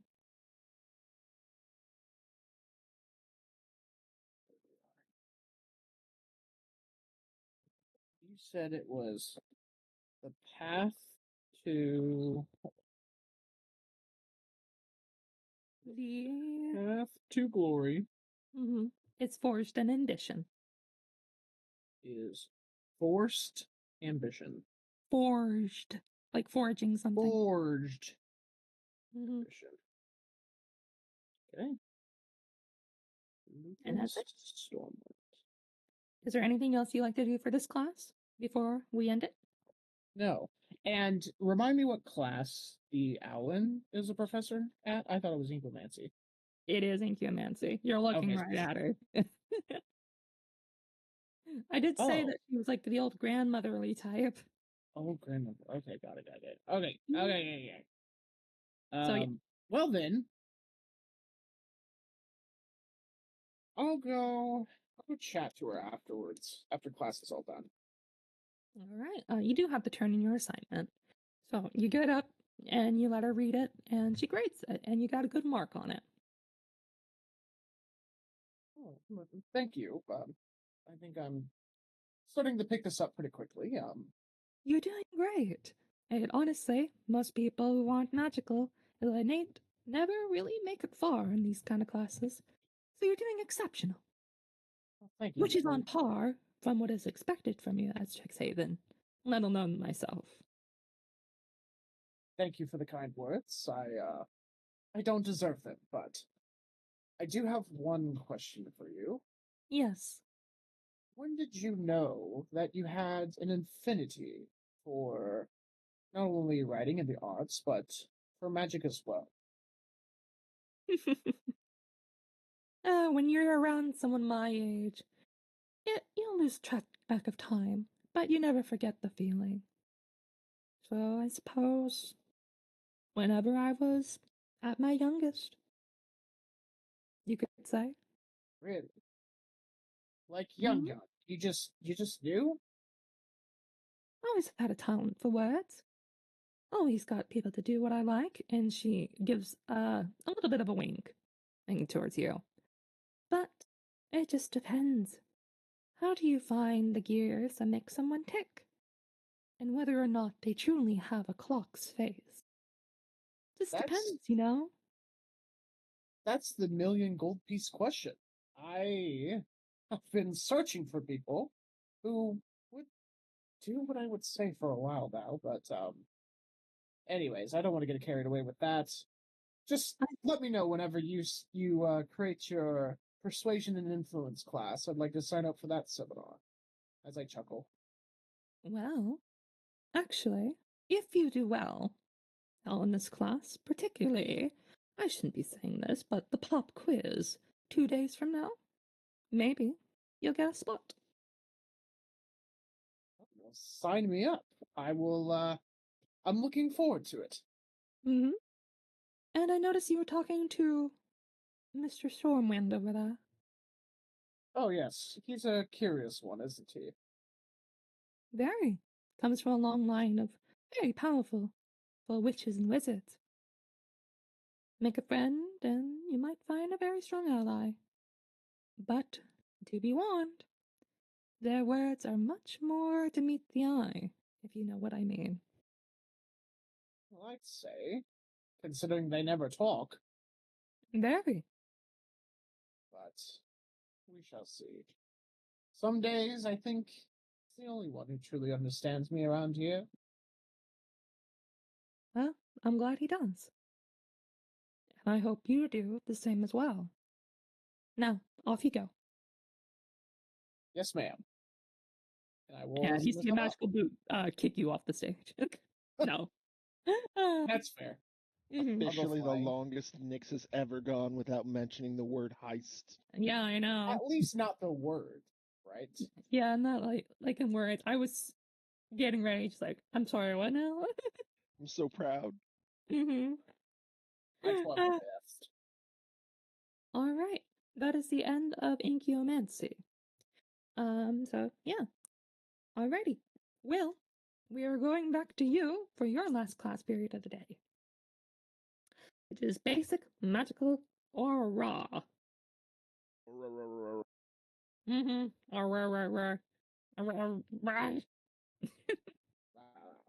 Mm-hmm. A rata rata rata. I never watched that. Raggle, fraggle. Mm-hmm. I wish I did. Anyways, Will, you walk in and you see a pile of trash on the floor, with the professor, sort of just, scrounging around it like a goblin. And then finding another paperclip to show the class in amazement. Very fond of paperclips. So yeah, where would you like to sit today? Gonna get away from the trash. Fair enough. Damn, some people really need to clean this classroom. Mm-hmm. Okay. Anything you like to do before class starts? Will is still studying the map, trying to contemplate the mysteries of the nodes and the weird things they saw and how it could possibly relate. You can do an Arcana check if you like. Dun dun dun dun. Rolls in D&D? What? Mm-hmm. That's kind of crazy if you think about it. 15. Yeah. Okay. All right. Well, you can understand that where the lines are is the magical properties that go throughout the entire Strixhaven campus, and probably, presumably, off the campus as well to the unknown world that you find yourself here. Will has modified his map Into like a giant map. Where the water node's at, he's drawing like a little jellyfish. Okay. And then where like where the wind node was at, he drew like a weird little wolf head. Yes. It's cartography. Cartography. Oh, that's not allowed. You don't have the tool. I'm joking. Anyways, yeah, you make these little notes. But that's all you really know. You can understand that the main branch of the ley lines do split off from one another and reconnect, and there are some that are different colors and some that are relatively the same. Some swirl, some don't, some stretch, some not. Seems pretty arbitrary in your mind, but yeah. All right. And I will go ahead and reiterate the assignment for today, for your class, which is not venturing out in the wilds. That's monotony. Yours is here. There we go. All right, class. Identify and describe the auras of at least 3 different beings or objects. Focus on their color, intensity, and any unique characteristics that stick out to you. This will help you develop your ability to differentiate between various types of auras. Also, look at this paperclip! She shows it off, and everyone goes, ooh, and ah, a paperclip! That's right! People are very easily amused. Which, I mean, you find it like very amusing to look at. I mean, it's a paperclip. I mean, yes, this might be some great technology, but at the end of the day, it just holds paper together. And watch this, class. She puts it in her mouth and she pulls one of the wires out, and then she does the twanging on it and plays a song. Oh, thank God. I thought you were going somewhere else. I was like, that's... Mm-hmm. I thought she was about to pull a Starburst rapper. I was going to be like, this paperclip suddenly got a lot more interesting. Mm-hmm. Let me pull out this Starbucks. Not sponsored. Puts the paperclip in her mouth. It comes out just a straight wire. I'm like, damn. Mm-hmm. Blah. Yum, yum, yum, yum. Blah. Mm-hmm. Anyways, so what would you like to do? There are plenty of things from scraps of metal to paper to plastics to bottle caps. Or you can analyze the people around you. As you do. So Will would like look around the classroom and see if there was any like interesting looking students. And do perception. Before he tries to study them, he just wants to see if there's anything worth studying there. Got a 19. You look over and you find a goblin lady, kind of just next to you, looking like she just broke up from a bad Tinder date. So pretty relieved, honestly.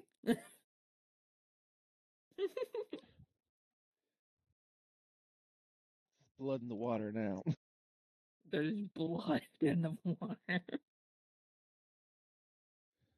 So he will attempt to study this goblin lady's aura. All right, do an insight, please. Insight is not where I'm a Viking. No, that's an 8. Okay. All right, I'll mark it. All right, off to the next one. Then, moving on from the goblin lady, he's looking around. Not very interested in trash. He's seen trash before. Mm-hmm. So And you see the newspaper on top of the pile that literally says, I can't believe it that this might happen. And it's exactly Nyx and Orc Girl Elysium. Yeah. On In the his front head, he's just like, damn right. Damn right. So then he will pull out his violin / fiddle, because they're the same thing. Mm-hmm. and just kind of stare at it and try to read its aura. All right, since you have a good connection with it, go ahead and just make me an Arcana check this time, but at advantage.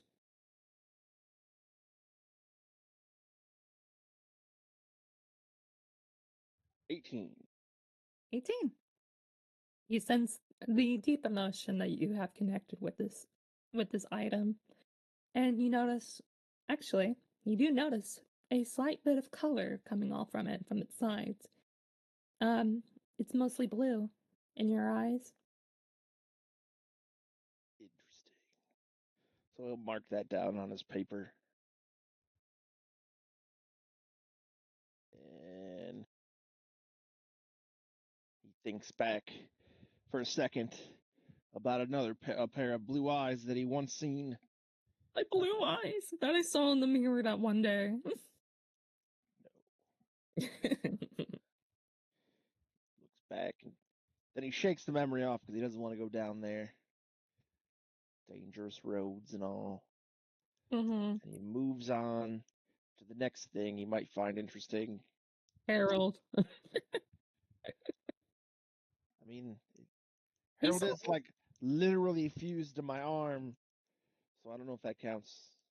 I mean, he's there. So instead, he will look at the rat that's on his left shoulder, his ever-present rat friend, and he will try to read the rat's aura. All right. Because the Arcana, rat's please. supposed to look with him, work with him, so. Just straight Arcana, please. I'm the rat. I'm the rat. I'm the rat. Ugh. I'm not doing great at this. I got a 7 for the rat. No. All right. So they will look for another thing to investigate because he can't see much with the rat. The rat looks at you and just goes, "What are you doing, Jeffrey?" Oh, sure. Now you talk, rat. No, that's what you hear.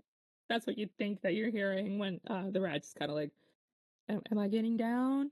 Am I looking at Harold? What am I doing? Who's Jeffrey? Who's Jeffrey? So now he will look for anything else interesting in the room. Really, the only thing that you find anything mildly amusing is the fact that the teacher can like do the twanging noise of a song on a paperclip. I do enjoy music. So then he will focus on that and try to read the teacher's aura, I guess. This time insight, please. Why is this lady so fascinated with fucking paper clips? Oh, that was close. That one was going to be a 1, but it turned at the last second and got a 19, so 20. All right, and that passes. You notice that while she's playing it, you do notice that there is bits of color and sparks coming from the paperclip itself. Not very colorful or anything in your eyes, but you like see like the rippling a little bit. I'm pretty sure she's got food stuck in her teeth. Hiding the lettuce, I got my teeth. As Harold says. So then he will mark down the aura of the teacher. So I got the goblin lady and the teacher and my violin. Yep, and that marks it all. Okay. Anything else before class ends?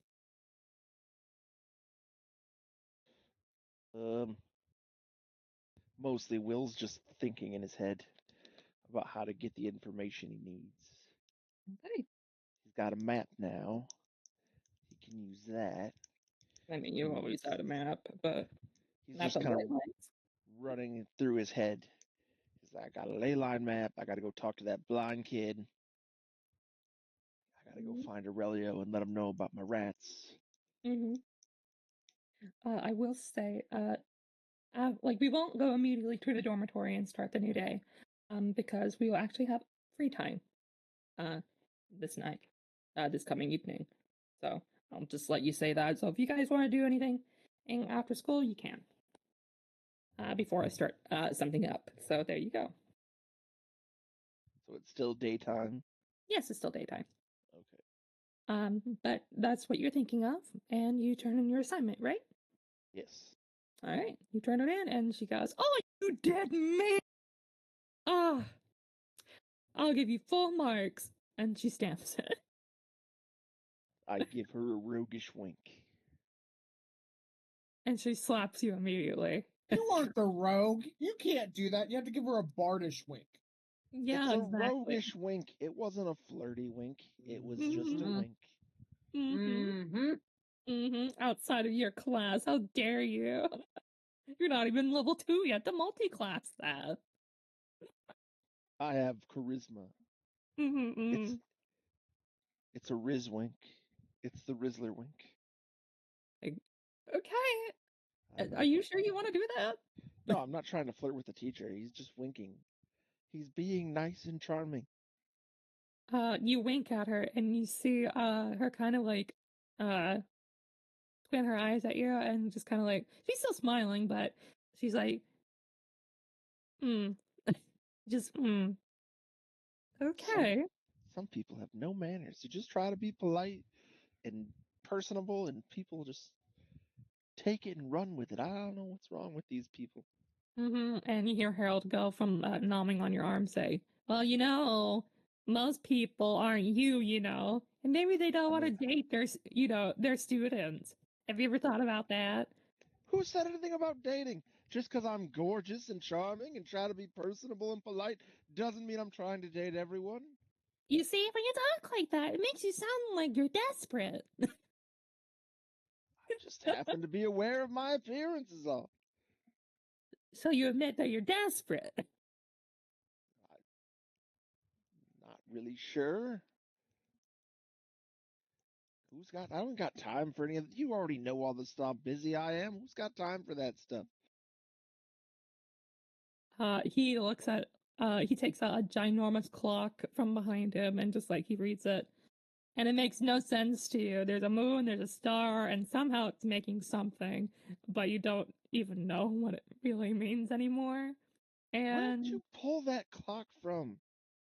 Hallmark from Daniel's office. Okay. Now we're doxing me live on Twitch. Yeah, I know. I mean, when you confirm it like that.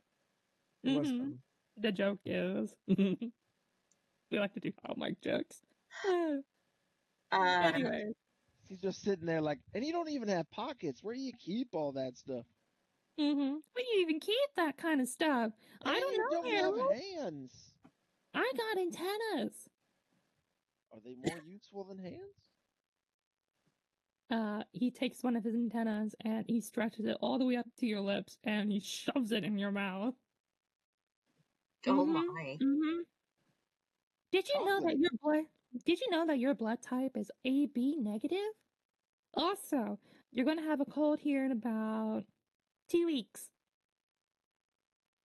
That's very unsanitary, man. Yeah, as you're talking with this puffball's antenna in your mouth. What's very unsanitary? Ew! Did you even brush before you came here? Here, rinse and spit, and you feel your mouth immediately fill with water. Oh, are you gonna drink it? Ew. Okay. He's swishing it around. And you start swishing it around, but it keeps going. So much so that it starts splurting out of your mouth. Oh, this is too much pressure. And like a cartoon, like a little villain, kind of like Team Rocket in a sense, you go blasting off again as you splurt water like a rocket and you leave the classroom. That's unsanitary. And there we go. And now I just gotta detach my antenna and re-grab it back. And the antenna detaches into your mouth and wiggles down your throat like an amoeba. Oh, it gross. tastes like cotton candy. Gross. I mean, I hate cotton candy in real life, but. But you see immediately, like a dandelion puff, another one immediately sprouts back up like a little pew. Does that hurt? Is he no What? longer Where are you? Sunflower? No, Yeah, he's that not. disappeared ages ago. Yeah. Okay. I wasn't sure when that disappeared. It disappeared as like you guys were walking into class anyway, so yeah. Okay. So there you go. But He's yeah. just casually chatting with Harold. Mm-hmm. Like, And the last bell rings, so you guys can meet up again or do your things that you like here at this Biblioplex. I would recommend. So go, you do your things. All right. So Magenta will just pull out her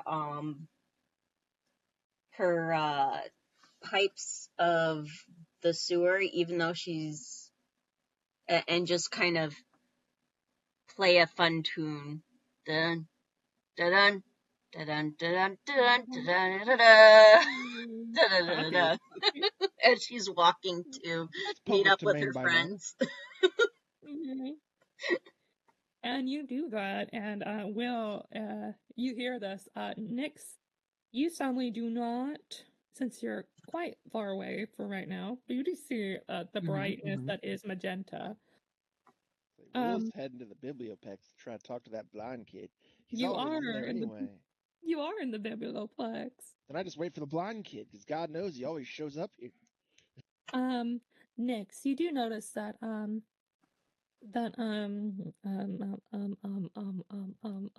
Lucas, I'm sorry, I completely forgot.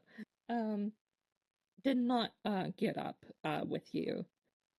They still seems to be writing things down. At my last class? Yeah. Incomancy? Okay. Yes, because that was your last class for the day, so you were with him. So, is there anything you'd like to say when you're leaving or anything? Well, as I'm leaving, I'll go up to him and be like, so, what is it that you do exactly in your extracurricular activities? And he simply writes, study. Just study. That's it? Quite fun, though no one stays for long. Fun? I mean, practice It can be is fun, but studying? Mm-hmm. F is for friends who do stuff together. Copyright. Well, you, crap, what was I gonna say? Well, you can't study all the time. I know your goal is to probably graduate from here or learn whatever it is that you want to do here, but have you ever tried living it up a little bit? His hand kind of turns up towards you and he writes, not really. You're an interesting one, Stormwind. I'll give you that much. Thank you?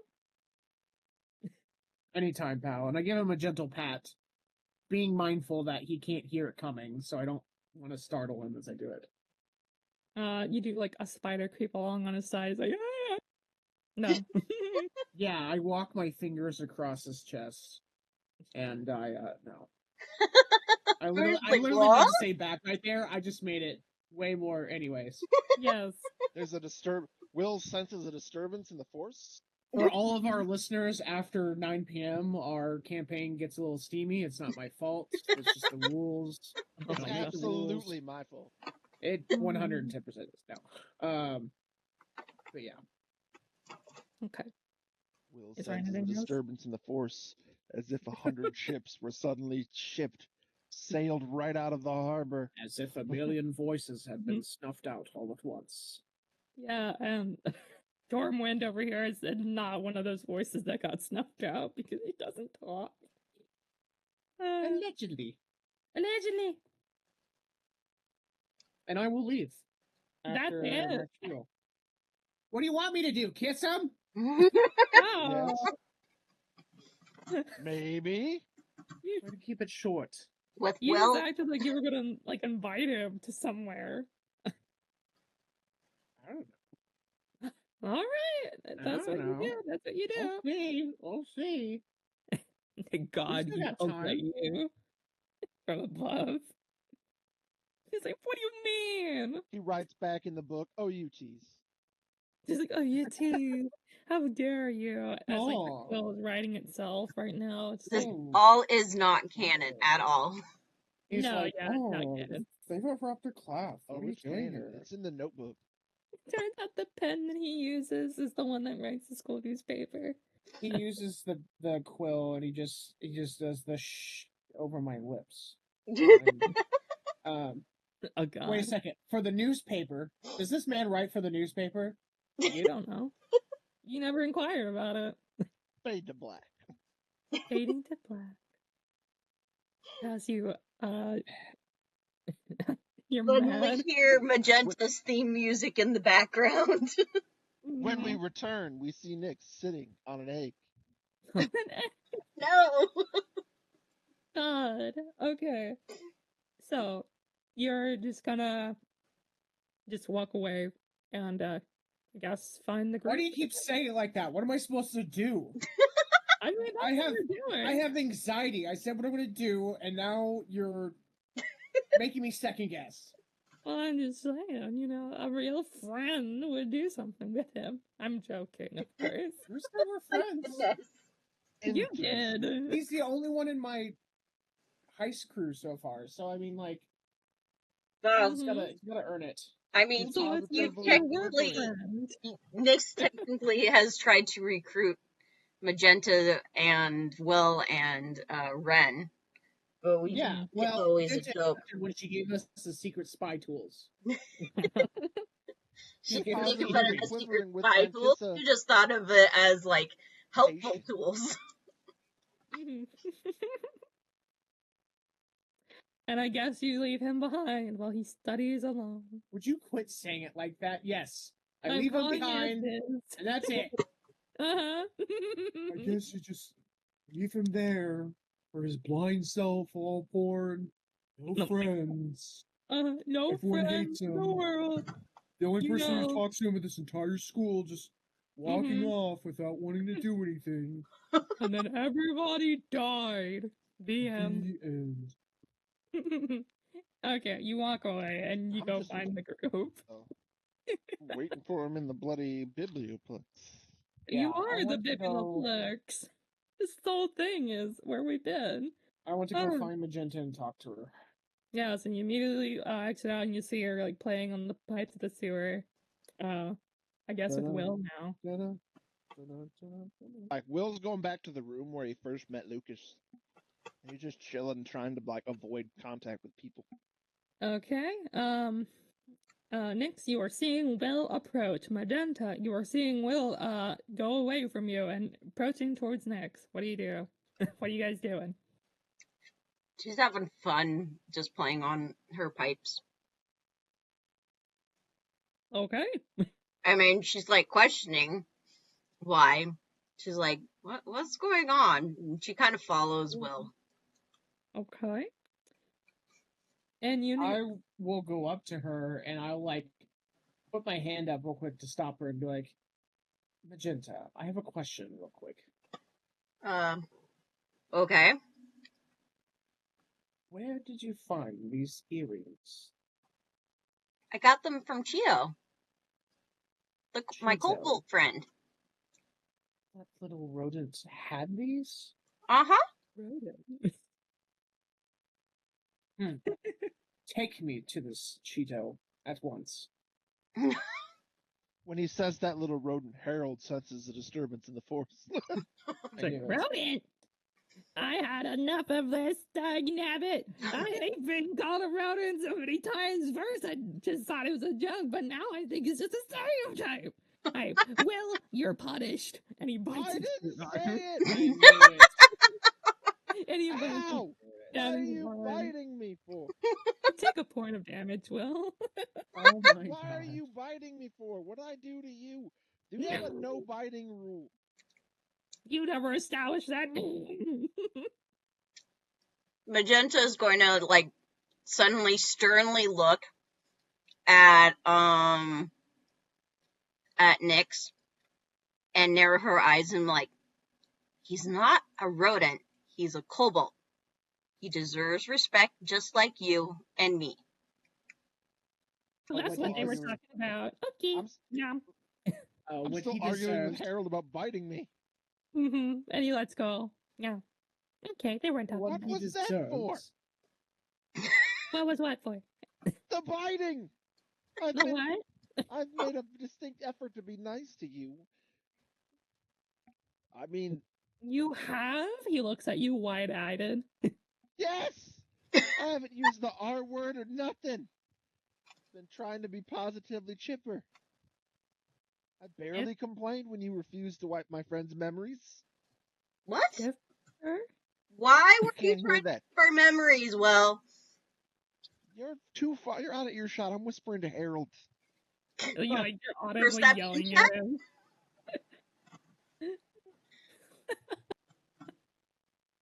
What are we doing? What are we talking about? I'm arguing with Harold for biting me. And he is like, you've been trying to be nice to me? Really? And that's Magenta got a that's 25 on perception. Silver bucks. Perception, okay. I mean, I'm not Oh. really, but I'm just laughing. Yes, I'm trying to be nice to you. I mean, as nice as I can be when you repeatedly try to erase me from existence or stick parts of your body in my mouth, which tasted like cotton candy, by the way. That was kind of delicious. But anyway, then there was water and the sunflowers and the death. And I'm pretty sure you made one of my friends into a cultist groupie. wow. I've been trying to be very nice, and you bit me. That's rude. You could at least take me to dinner before biting me. That's like second or third date material right there, man. Do you remember? I already did that with you. Biting me without permission, man. You That No, hurts. you did. Remember? Also, how do you bite someone with one tooth? Like this. Ow! Stop that! Take another point of damage. you're saying Nyx? You were saying next while this is all happening. You wait till I learn hellish rebuke. What he deserves is my hard-earned money. Now take me to him. And now you just see Magenta staring at Will and Harold doing their thing. It is like, and then she says just blatantly to Nyx, Will tried to get our minds erased. Honestly, Memories? he'd be Not doing me mine. a favor at this part. You're not concerned about this at all? Listen, I'll be real with you because you seem to be the nicest one to me here. Although I don't really know your true intentions, I still want to think that you're a nice person. Yeah. All this effort I put into the orc girl, and Take I'm it not from nice. me. I say, Trust nobody. Yeah. Trust nobody? Well, that's not going to get you anywhere. Just over here. It's gotten me this far, hasn't it? You trust me, don't you? I trust you enough to take me to the cobalt. That is trust. I'll accept that. Will you come in to meet Cheeto again? He's already walked off arguing with Harold. He was never a part of your conversation. Yeah. Like he started yelling. I was like, all right, we're going to go to... He's actively avoiding you. He didn't even see you. He walked by arguing with Harold after getting bit twice. And you just turn around. Oh, wait, where'd he go? All right, so Magenta is going to try to find Cheeto. Okay, do investigation, please. All right. Can I roll investigation to find that blanket? No, you're just going to the same room, so you're gonna find him no matter what. Investigation. Oh, cool. Unless he knows how to teleport. He might. He might. He apparently doesn't need to sleep. What? We never explained that yet, Will. Oh, yeah. What?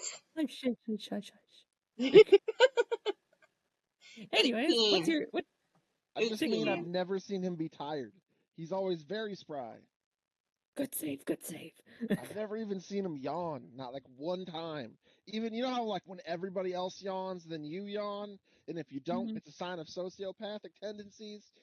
Not Wow. even a beginning of a yawn. Yes, that passes, and you can see Cheeto right outside the storefront.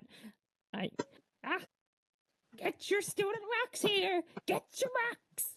All right, Magenta's going to wave down, Cheeto, hey, bud, how's it going? And she's like waving enthusiastically at him. Oh, Magenta! Welcome to my little shop. Yeah, totally a shop. I just sell my wax here. Cheeto? Yeah. I brought you a customer.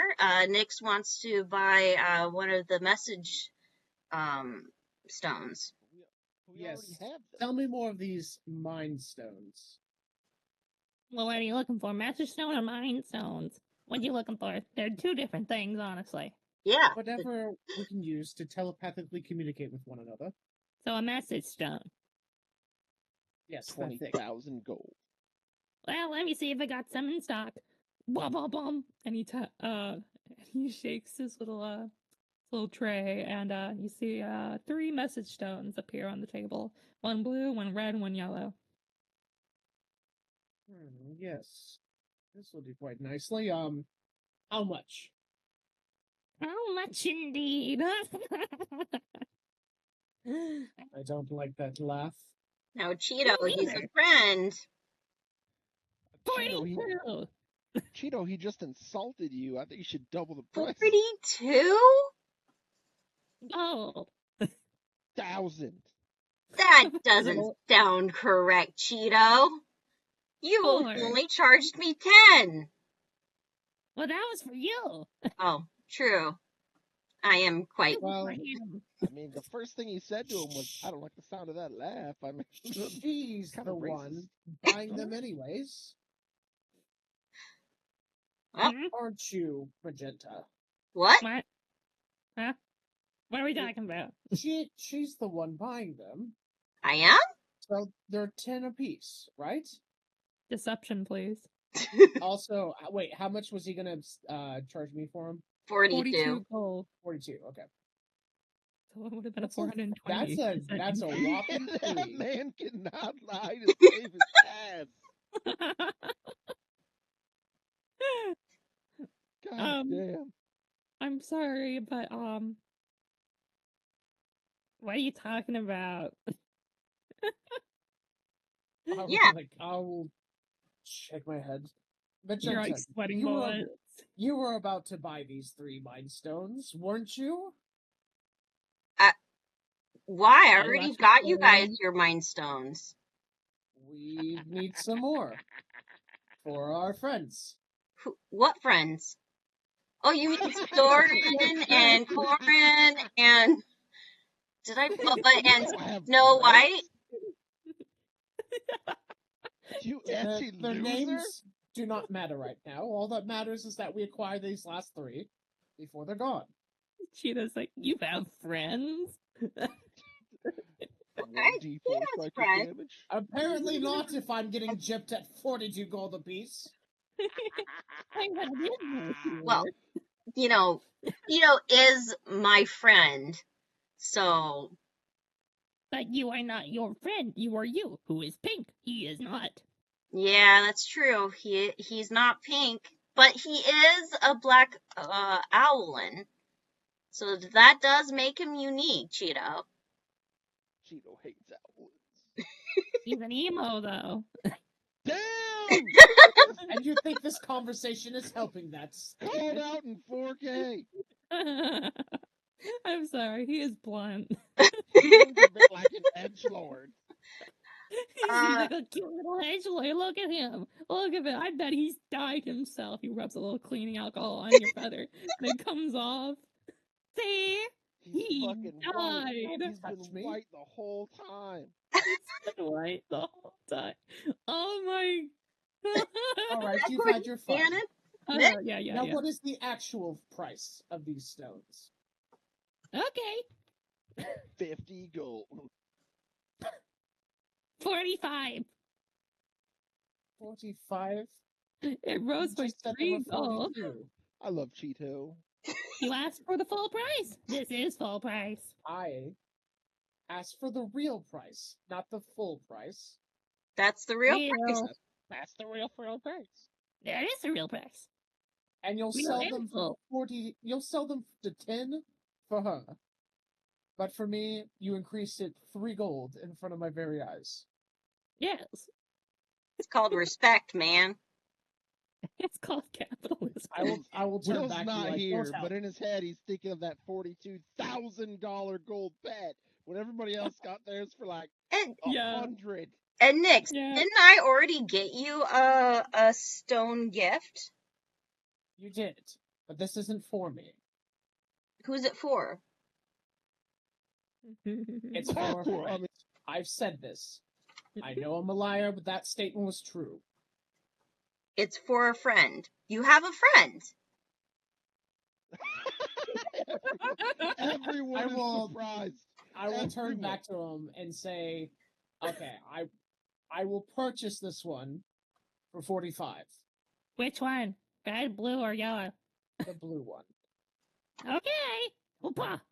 Give me your money. And he grabs your purse and gets out 45 gold. I will give it to him. Grabs And I want to anyways. do a sleight of hand check for the yellow one. Okay, sleight of hand, please. You should never try to rob Cheeto. He's robbing me, and guess what? Natural 20, baby! Okay. Oh, I didn't even notice either. Harold casts silvery barbs. Harold notices something strange in the forest. Someone rolled a net 20! I'm gonna bite you anyways. Oh, Stop biting me! Fine. But you're delicious. I mean, yes, I am. I know this. Oh my god. I can't fault your taste, good sir. I'm just saying it kind of hurts. I only have 9 health. If I had to assign a numerical value to my health. Yeah, yes, Nix, you're able to steal the Yellowstone as well. Cheeto's gonna whoop his ass. That's if he finds out. Alright, I will take the blue and the yellow one. One step away. Hey, my rock is gone. My Rocky's gone. My little Rocky's gone. Rocky, come here, Rocky. And you feel like your heart like pounding. I will do a quick little bow and be on my way. The rock just jumps out of his pocket and comes back to him. Like a little dog. He's got anti-theft protection on his rocks. Rocky, come here, boy. Whoop. Bursts out of your chest like an alien. Anyways, okay, you stole. So how dare you steal from Cheeto? It's fucked up. I stole from him. Have you seen how outrageous these prices are? I had to pay 32,000 gold to a shop. Well, really, I had to riz the shit out of a dwarf pet keeper. When did you get 32,000 gold? Don't give me that. That's how much my kisses are worth, okay? I don't. Oh my God. Did I get the pet or not? Right. The pet was worth 32,000 gold pieces. Minus I now have gold. the pet, therefore my kisses, which is what won me the pet, must be worth 32,000 gold pieces. It's the transitive property of bar kisses. Yeah, but then you gotta consider, does it increase in value as it gets older? Or does it, deflate? It would depend on how often I kiss. And also how many, like, Will has to change it up every so often. Therefore, the kisses are not the same kisses. It keeps the value at a fixed rate. Okay. If you just handed out the kisses everywhere and they were the exact same every time, the value would go down. Okay. Magenta rolled a 22 inside check for Nyx. Okay. Nyx, do deception, please. For what? She's doing insight against you, so she's suspicious. Insight. Yeah, it's doing a contest right now. You said 12. You said you had a friend. That's enough reason. You said you had a friend, and that's a lot. Okay, so you know that I lied about having a friend. Here's the thing, though, that's not a lie. So why am I rolling deception? So, Liz, okay, I will say that you did get the stone for free. Cheeto does not notice a thing. I will say that maybe Magenta can reason out, just like, kind of something's. I think something's fishy here, and just gonna eye you up and down. And I will say that although Magenta, you don't, because of the sleight of hand check, you don't Yeah. really connect the dots about anything that's happened. You just know it's like, you know what, he's up to something. I bet. Oh yeah. Well, I mean, she was suspicious from him from the beginning, and she knows that his letter wasn't real to begin with. Okay. The letter that I'm sending out tonight? It was the exception letter that got him into the school. Right. You figure that out right off the bat. Yeah, I mean, you did kind of, but there's more details there that we'll get into later. To have friends. And he robbed Cheeto. We're just bullying Nix tonight, aren't we? But Nix is bullying Cheeto tonight. I'm bullying. Oh, I'm so sorry. Anyway, out of character because I'm not even in the scene. Well, you could have been, but you walked away. I'm aghast that he would steal from Cheeto. Even I didn't steal from Cheeto. I steal from him. Yeah. So, I stealth bought with my tail like a decent human being. Like a decent tiefling. Okay. I guess that's that. Magenta's just getting paranoid. All of her friends are acting suspicious. Nick said he had friends. What the hell's up with that? Oh, God. Well, she truly wants to know if he actually made a friend, because he has had, like, 2 classes without her. So she's kind of hoping that maybe him getting friends will steer him from wanting a heist. This poor Alvin. I'm catching a break. So, what was the insight check for?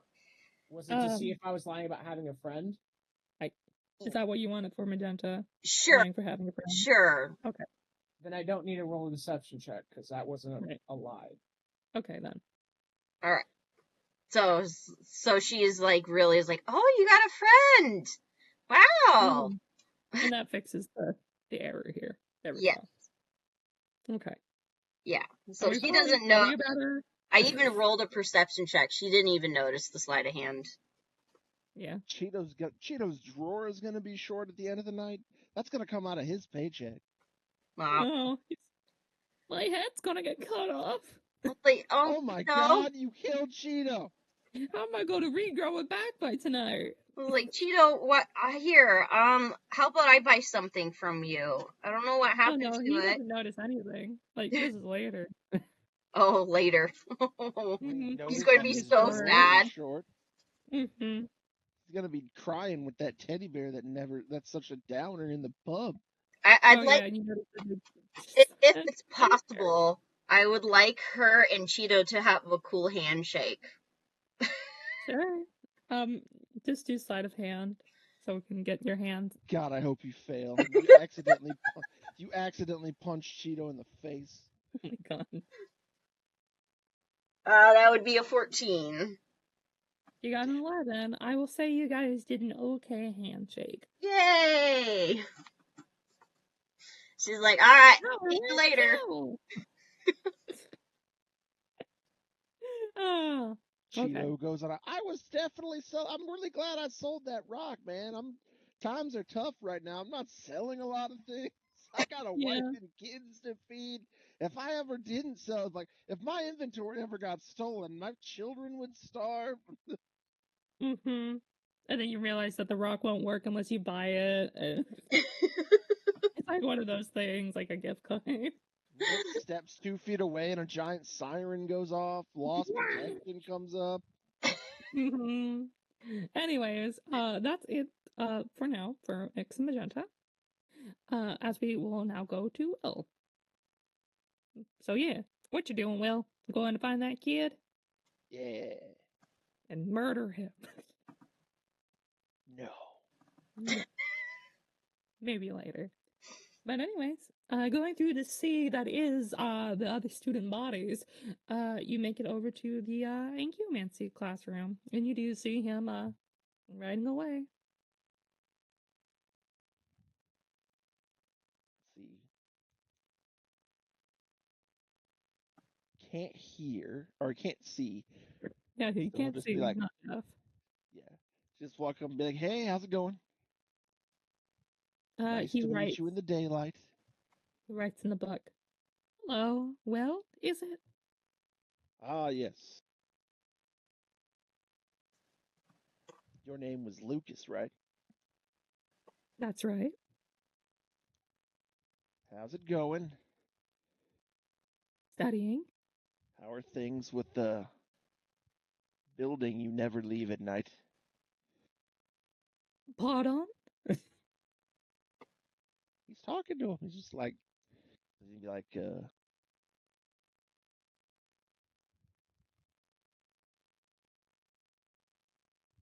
he'd be like, did Mm-hmm.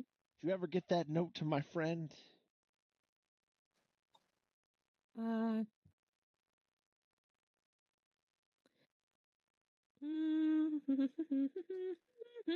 Yeah, that's right. Old lore. Yeah, I know. He shakes his head, and you see that he produces the letter and he hands it back to you. Darn it. That guy is never around when you need him, I swear. Need who? But, never mind that. So you seem like a guy who, unironic, pardon the pun, but sees a lot of things. You see that although his face is expressionless, as it always is, you see him writing out the onomatopoeia of a giggle. That's right. Seems to appreciate the joke at least a little bit. You happen to know anything about elemental nodes and weird visions and crazy metal wolf monsters? As you say that, his pen scripts on the page a little bit, and he stops writing. He's whispering, by the way. He's not like shouting this in the middle of a Yeah, crowded area. you're alone. No one else is in this classroom. Everyone's leaving. So I'll take that as a yes. You know what the hell's going on here? Ever since I met you the other day and everything else, then I've got freaking bullywugs with crazy blood magic knocking me out, and jellyfish with freaking sea serpent arms. God's only knows where that thing went. Now there's a crazy wolf monster, and the fluff ball's no help. hey, I've been done some help. You and he falls asleep like a cat. You're right. I'm just frustrated, and you bit me 3 times. He bites you again. I'm pretty sure that's gonna scar. Mm-hmm. But anyway, I'm trying to. You seem like a person who knows more than they let on. I mean, you know about my stuff. Apparently, Aurelio already makes you more informed than half the students in this freaking class. Still says nothing. What? Cat got your tongue? Then he looks around for Magenta real quick. Mm-hmm. You look around. Magenta's not there. The Magenta feels something is off. By the way, is Harold still reiterating everything everyone says? Let me check. No, he's not. Oh. That stopped. Yeah. Okay. He doesn't say anything. His eyes still look towards you, as if he can see you, but he says nothing. Are you all right over there? Do an insight check. I suck at insight.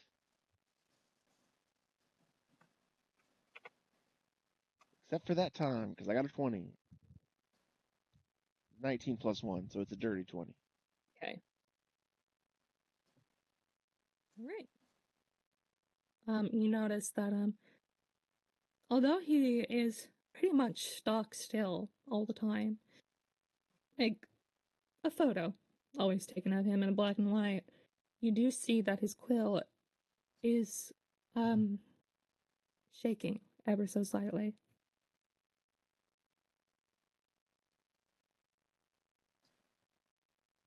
You gonna be all right there?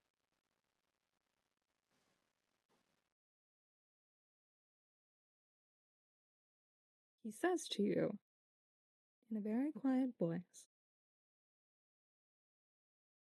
"You saw them too?" Saw them. I got hired to go get the darn bullywug.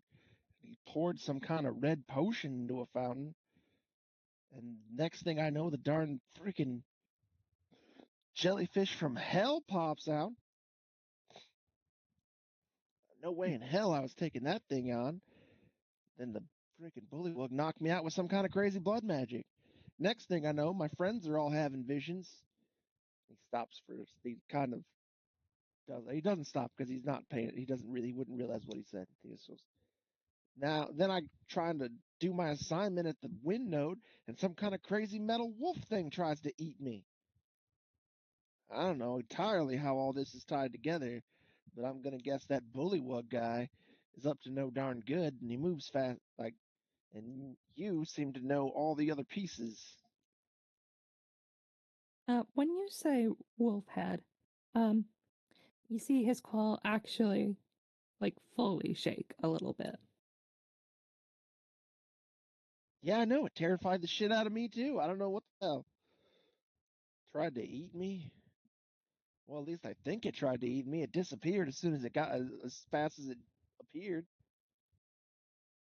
First, I thought it was this thing's doing, but he seems to not know what the heck it is either, or at least he's not telling me he knows what it is. Usually he likes to brag, so I'm assuming it's not him. Conch shoe.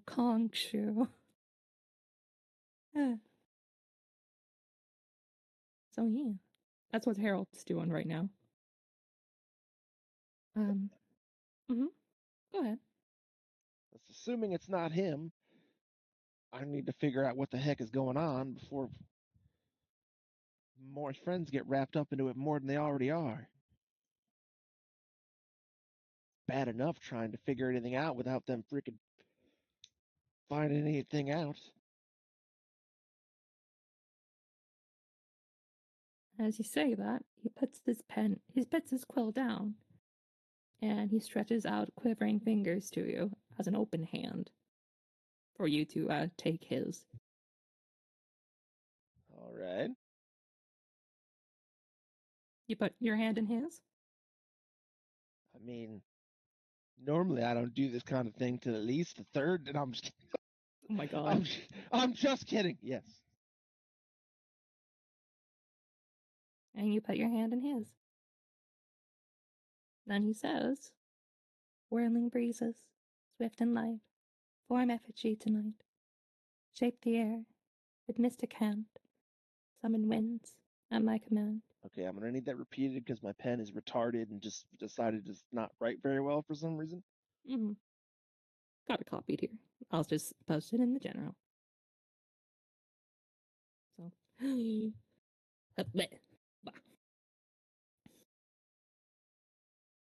whirling breezes, swift and light, form an effigy tonight. Shape the air with mystic hand, summon winds at my command. Spirits of the sky unite, craft an effigy in flight. Sign and whispers gather near, bring forth the winds crystal clear. And as he says that, you feel your hand go numb, And in an instant, the world goes dark. And you see visions. And you see visions. See the lady, the monument, the aeronode, the heart. Then you see it. The wolf looking right at you. Then someone else. Someone you don't know. A human, an elf, you're unsure. But their hair is blonde, and their dress is long and white, carrying a harp. Then instant, you see blood on the ground. Then back up to the sky, cloudy and gray, lightning strikes. And it's clear as day. And the vision clears. And as your vision clears up, Lucas is gone, and you hear footsteps behind you as you see Lucas's cape, his cloak, pass through the door. And he's gone. Unless you chase after him. What the hell was that?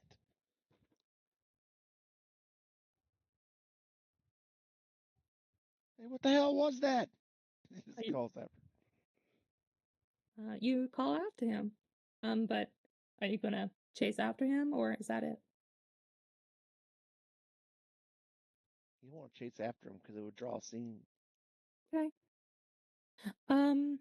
Next, Magenta. At this point in time, Nix, you do notice, of course, you see Lucas. Magenta, you have no idea who he is. Just that he is in fact wearing the bandana over his eyes. But you do see him quickly walking past you. I'm going to stop him. You're like, oh, there you are. Are you going to get like physically in front of him, or are you just going to talk to him? Yeah, no, I'm going to stop him. You get in front of him, and he pretty much he barrels on top of you because you got in front of him, and he's blind. Okay, that's fair. Mm-hmm. Then I will try to verbally stop it, but if I've already barreled him in, never mind. Oh, sorry, friends. I didn't know that you'd be out here this late. So, I got you something. Hold out your hand. He is very clearly trying to find his notebook, almost in a panic with his hands. I help him get his notebook out. And you do. And he grabs it and he holds it right to his chest. I stole the notebook. I'm just kidding. No, don't do it to him. Oh, Magenta's like, Nix, is this the friend you're talking about? Does he write anything in the notebook? No, he's just holding it to his chest. Oh, okay. Well, did he hold his hand out? No. Just imagine like he's holding the book with two hands and he's pressing it up against his chest. But I got you a present. Normally people like willingly take these sort of things, don't they? Hold your hand out. And he does. And I give him the blue one. It's fairly shaky. Nix. There you go. Walked in after him, and then see them there, and then he's just going Nick, to is your friend okay? Sneak out,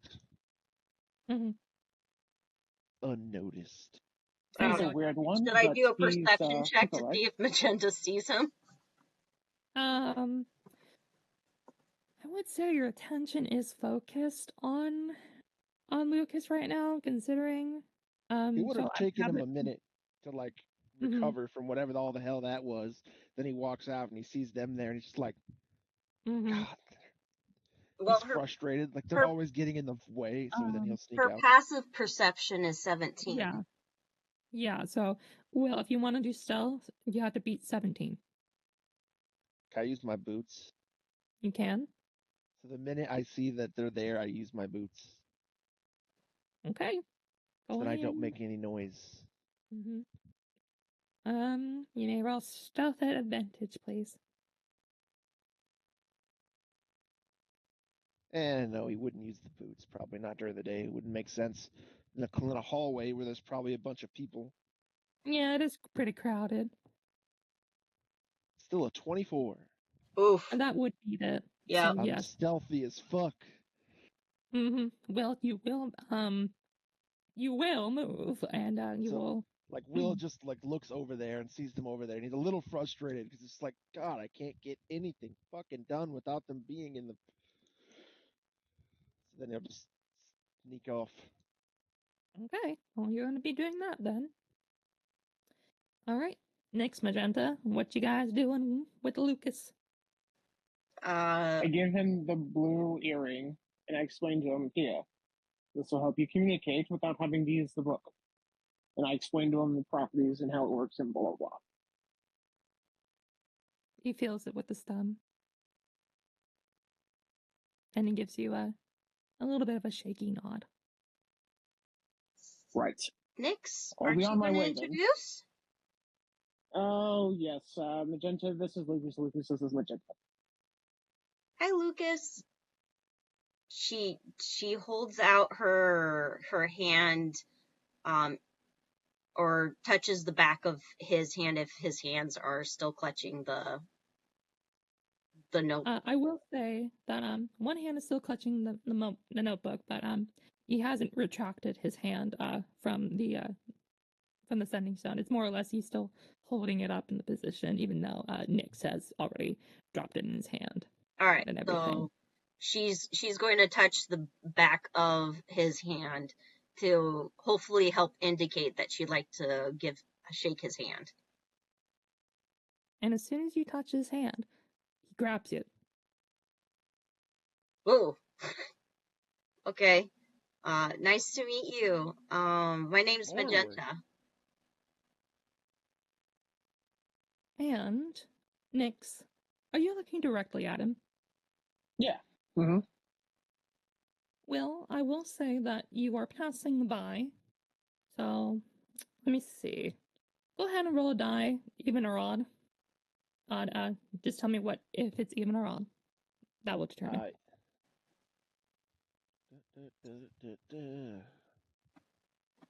Even. You do. Your eye glances over towards him, and I will say that this is something very special. So in each one of your perceptions of your reality, it looks like his head immediately looks towards you. So Nyx, it looks like he's looking towards you, Magenta up towards you, and to you, Will, as well. So it isn't like he is like simultaneously like jerking his head all around. It's more or less your vision makes it look like he's looking towards you. Okay, do we notice that it looks like he's also looking towards others, or is it just looks like he's looking at us? When he it looks like he's looking right at you, it captures your attention immediately. Oh, okay. I will use one of my messages to Magenta and be like, he's an odd one. Aren't we all? I'll say, because That's a horrible thing to say about your new friend. Mm-hmm. Magenta doesn't care because she's always been odd. And she'll just answer back as, aren't we all? As you guys are doing that messaging, the world gets dark. You only see his face, and then it fades out as a story is being read to you. Now, Will, this is a different thing than what you're going to be expecting from it, so I will say that. So, here we go. Within the heart of fiery gleam, where molten rivers softly stream, a tale of charcoal softly drawn, of innocence and darkness gone. In the pyre's cradle, a story, a child stood, with ashen strokes, on the ground so rude, a demon's wrath upon her home, yet in the fire she found her own. A sketch that whispered to the flame, the beast did pause, and laugh became. In embers dance her heart did glow, a hidden truth, the fire so, where dragon motifs guard the blaze, and runes do speak of ancient days. Seek the child's innocent heart. In molten lava, find the heart. Her tales inscribed in children's lore, and swans and lilies forevermore. A painting lost, a demon's jest. In ashen hues, the secrets rest. And that's it. By the way, as You got a copy of that? Because I'm going to need one. Yes, I got it. Boop, boop. Boop-be-doop-ba-doop, boop. Boop, boop. And we don't know that the others are being told this, correct? Right. It's like the story's being told to you. As soon as the darkness disappears from your vision, he is gone once again. And Magenta, he is pretty much scrambling past your legs as he makes his way towards the exit. Wait, how small is he? He's pretty short, honestly. He is almost child size. He's on the border between small and medium. Oh, okay. So he's pretty short. When I say he's a kid, it's like he is a kid, honestly. Oh, okay. I was thinking of him as a regular height. I'm like, wait a minute, I'm not that tall. Right. Mm-hmm. Okay. Just like Magenta's like just kind of like waves at him, so to speak, because she forgets that he's blind, and just like, nice meeting you, Lucas. I hope everything's okay. And he kind of goes off into the crowd. I told you he's a weird one. And because I'm trying to be a better person and more honest, to answer your question, no, that is not the friend I was referring to. Lucas cries. Aw. He starts sobbing. Savage. Mm-hmm. What do you mean he's Also, not the friend you're referring to? You gave him a... Well, we all know it's the orc girl. You I gave would him like to call him a friend, but very clearly there's a lot I don't know about him. Like the fact that he's blind but can see me. Or the fact that he's mute but he talks to me. I don't really know what his thing is, but I can't quite trust him. But you can be rest assured, and I will pull it out of my pocket, the Yellowstone. This one is going to my friend. Wait. How'd you get two? You already know the answer to that one, and I started walking. No. Insight check. Oh my god. Or intelligence check. What does Magenta know? I was gonna say, you know exactly how I got it. Like, I'm not even gonna roll for that. Okay. I mean, yeah, you can't. Now, you stole from Cheetah? Wow. to be fair, he stole from me first. That is not right. The and person so fair prices. Roll for initiative. Nice. She's going to whack him on the back of the head. Fine, whatever. I deserve that. But the person who's getting this needs it more than that kobold needs it. Well, you could have asked me. I tried to. You Listen, I know I'm did not in not. the drama club. You did We not got a lot ask to learn. me. You could have said, Magenta, I don't have the funds. Would you please help buy this for me? It's not about the funds. It's not about the money. It's about sending a message. No, I'm just kidding. No, it's not about the Like money. It's about supporting that crooked two-faced kobold. He sells it to you for 10. He sells it to me for 45. Yeah, because you're not a friend. Like? I got a friend discount, and I could have used it. That word again. Friend. We all just throw it around here, don't we? I do, and I'm going to count you as a friend because you're sharing stuff with me that you wouldn't normally share with other people. That is what a friend is. And Lucas Across. is a friend. If he can see you without being able to see you and talk to you without being able to talk, that is a friend. She ruffles his feathers. I cross my arms. Well, just be careful who you call a friend. I meant it when I say you can't trust anyone. Will's heading to Cheetah. You can trust some. I'll trust them until I can't. There you go. That's more like it. I'm teaching you well. But if we're going to work as a team, you must know how we communicate around here. And when I said Magenta is the one who's buying this, that was your cue to chime in. I would have paid you at least double what you would have paid for it, because I still would have been saving money, but we'll get there. We'll work on it.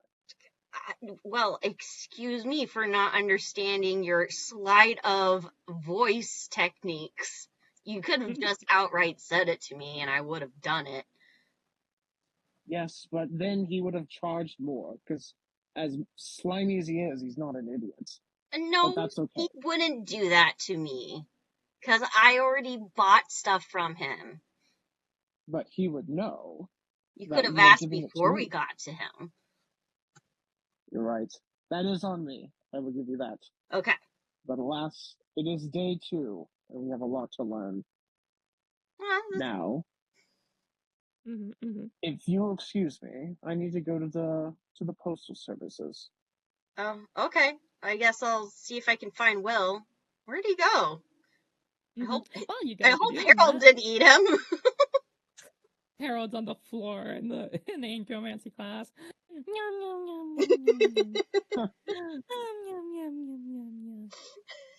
One eye immediately opens up where is he?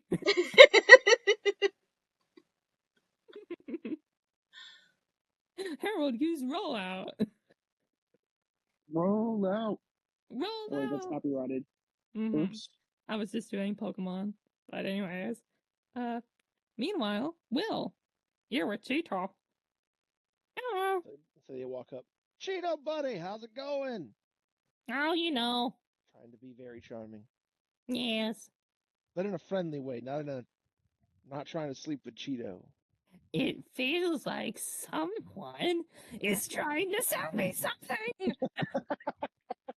Unless he's into it, in which case maybe we'll discuss it later.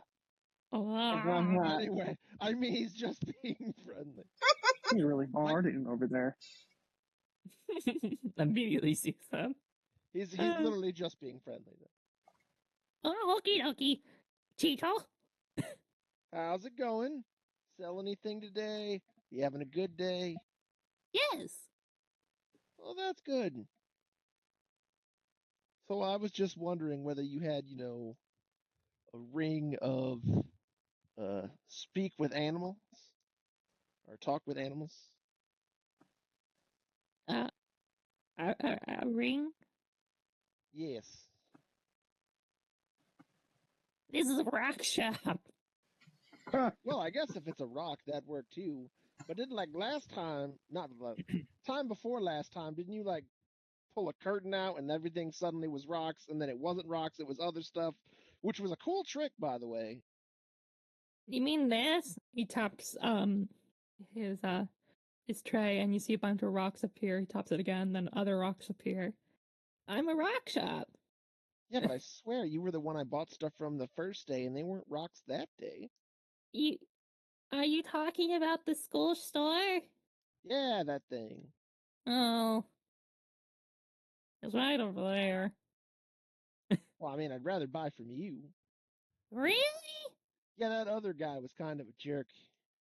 That Minotaur guy, he brought a yodeler to me. I hate yodelers. You mean the one that died? Yeah, I'm pretty sure Harold ate him. So that's who did it.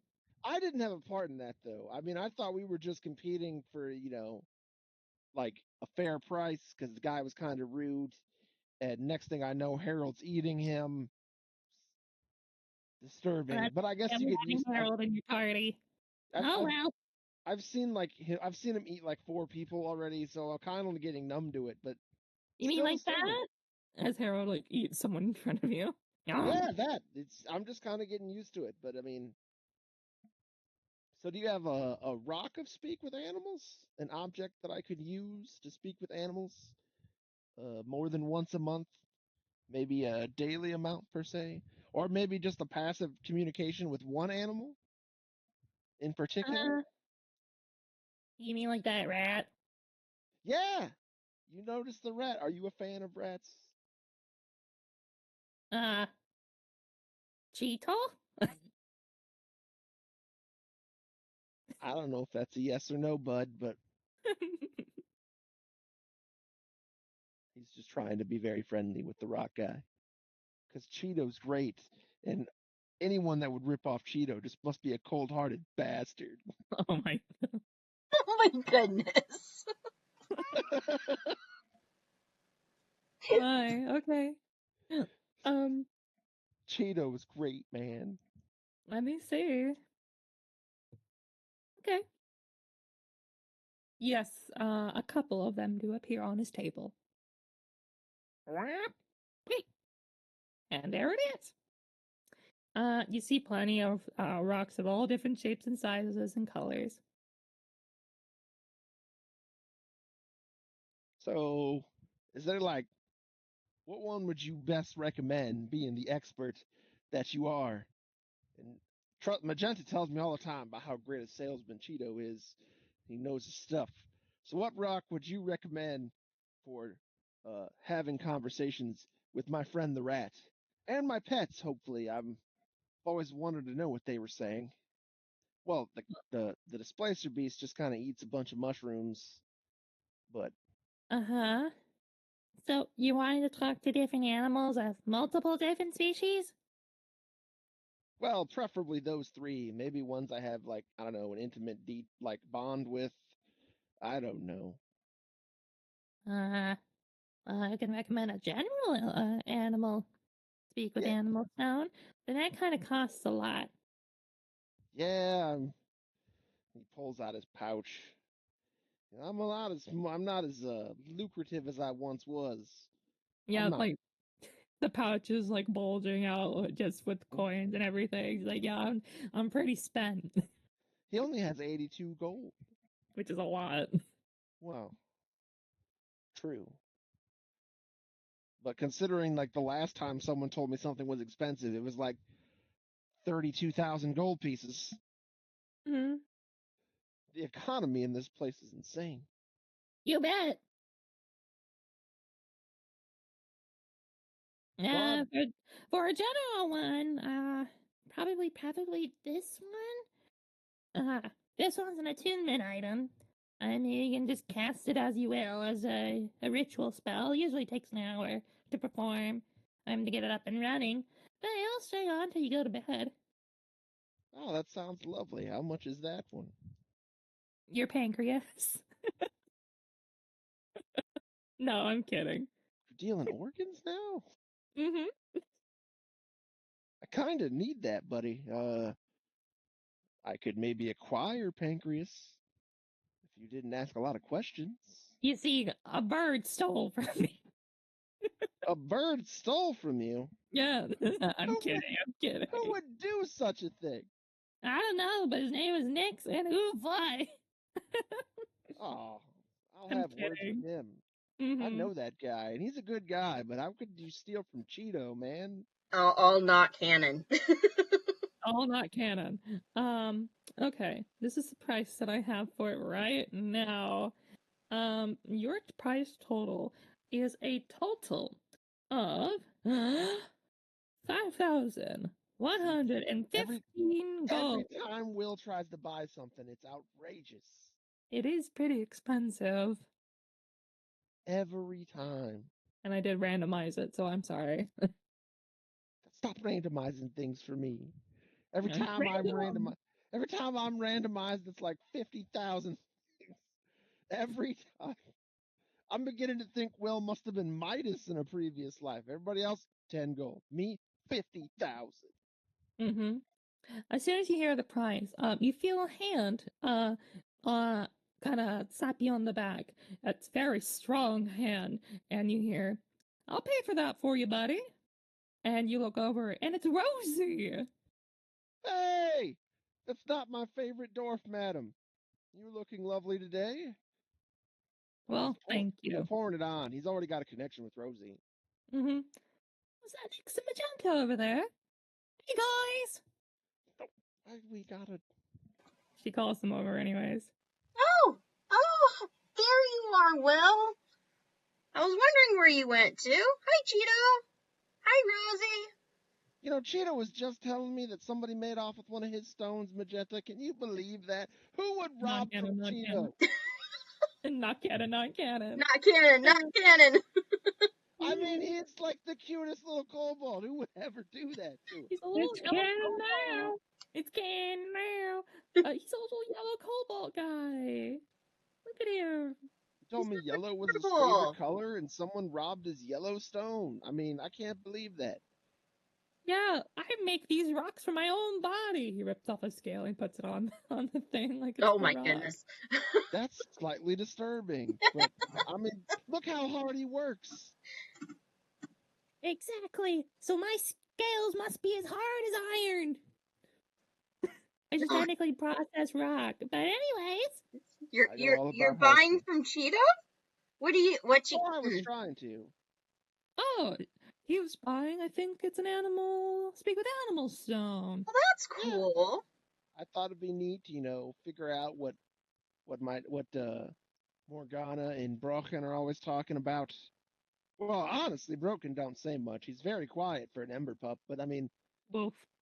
The cat is always, you know, eating things like the mushrooms. Yeah, maybe you can tell it not to eat those mushrooms. I don't think it hurts anything, honestly, but she glows a little bit afterward. But honestly, she's put on a little weight, and I'm concerned for her health. If I could discuss things with her, because I don't know a lot about Ember or Displacer Beast kittens. Maybe it's normals. I mean, she's a growing girl, but I just want to make sure she's well taken care of, and I thought it would be nice to be able to discuss things.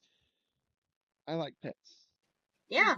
She points to the rat on your shoulder. I can see. Oh yeah, I got another one.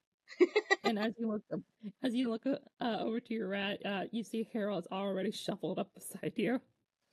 Welcome back. I'm glad he's found a new toy. He pops out of your neck. As you say that, he pops out of your neck like a. God dang it! Like he's doing meiosis already. He's multiplying. No. He's going to aggressively pat Harold on the head. Yeah. And then he turns to dust on your shoulder. Has talking with Harold has Nick joined us, or is he still on his? He's not horrifying. Yeah. Nix, are you there? Oh, I am not at the scene of the crime. No, Okay. I went to the postal services. Absolutely not. Okay, so you're going to the postal service. Yes. See you later, Nix, says Rosie. Hey, then I ran into this lovely woman over here. Later. She says to you, Nix, as she's yelling at you while you go out the doors. Wait, what now? Sorry. She's Rosie? calling you. Yeah, Rosie's calling after you as you're going. Come to the Fire Joel Cafe later. To the cafe? Yeah, just got reopened. I'll keep that in mind. Thanks.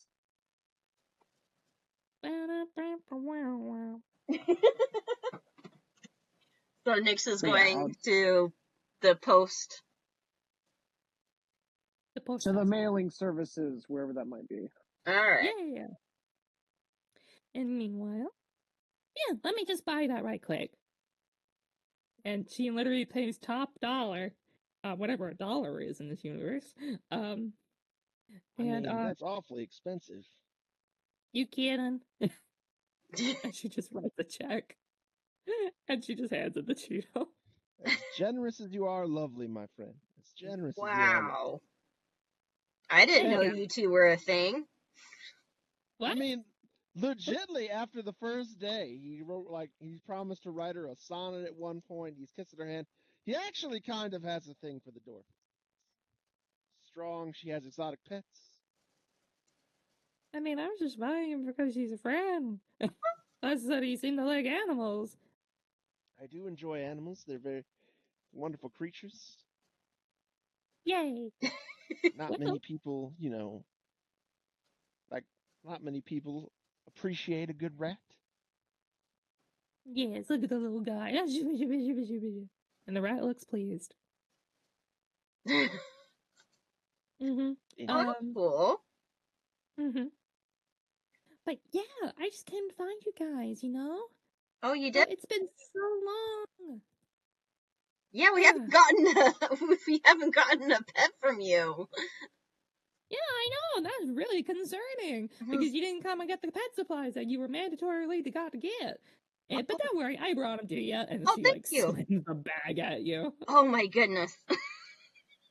There you go. You wouldn't let your berry bush dog be just eating dirt. No. I wouldn't want him to eat dirt. Oh, My thank goodness. displacer beast eats a lot of mushrooms. Ooh. What kind? She kind of glows afterward. I described the mushrooms in detail because I studied that and I know exactly what kind. Those kind of mushrooms. Yes. Those are good for her digestive system. But just make sure he doesn't eat too much, or you're gonna get some glowing stains all over the place. If you know what I'm saying. She does glow a little bit. I was worried that she was gonna, eat too much. I don't know how much a displacer beast kitten is supposed to eat.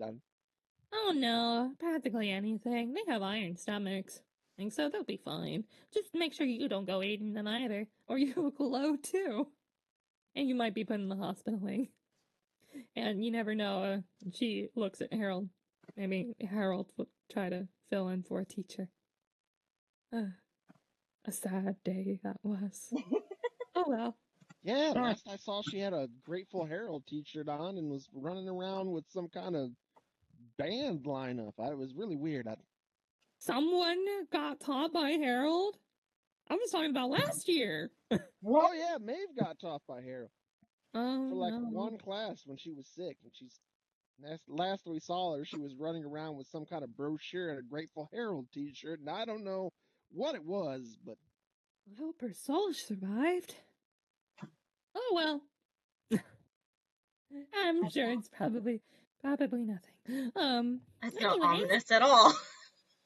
not ominous in any shape and form. But hey, the Fire Jolt Cafe just opened up, and I thought that maybe we can get to know each other a little bit better, especially my arm wrestling buddy here. Here over a nice cup of tea and some coffee milk. Ooh, I like the idea. vaginers. What? No. I will say Fire Jolt Cafe was under renovation since the first day, but it is the place to be. It is very, very popular. Oh, Driners went out of business. We're not going to be able to make this joke anymore. It's a. This can't refurbish as like a Giner outlet. Oh no. Anyways. But anyhow, yes. It just got reopened, and that's pretty much what all the hubbub is out in the halls right now. Oh, okay. Yeah. Well. Sorry, I'm still copying down the other thing. Okay. You can do that while you're fourth-walling it. That sounds like a lovely plan. Mm-hmm. Though, if you had a moment, I did want to talk to you about another matter. Perhaps more privately. Oh, yeah, Fire Joe Cafe has got plenty of study rooms that we can use. With, just the two of us. Yeah, the two of us. We can never try. I'm contractually obligated to do this. Sail! I mean, Nice. even though he's being serious and not at all flirtatious, but I'm contractually obligated. Sure, she says. Let's go ahead and meet over there. Maybe Nix can join us as well. Oh, maybe later.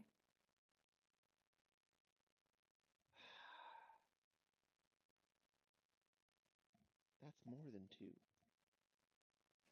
That is in fact 3. Technically 4. Well, I guess if you count Harold. 5 Well, if then you count the technically rat. 5.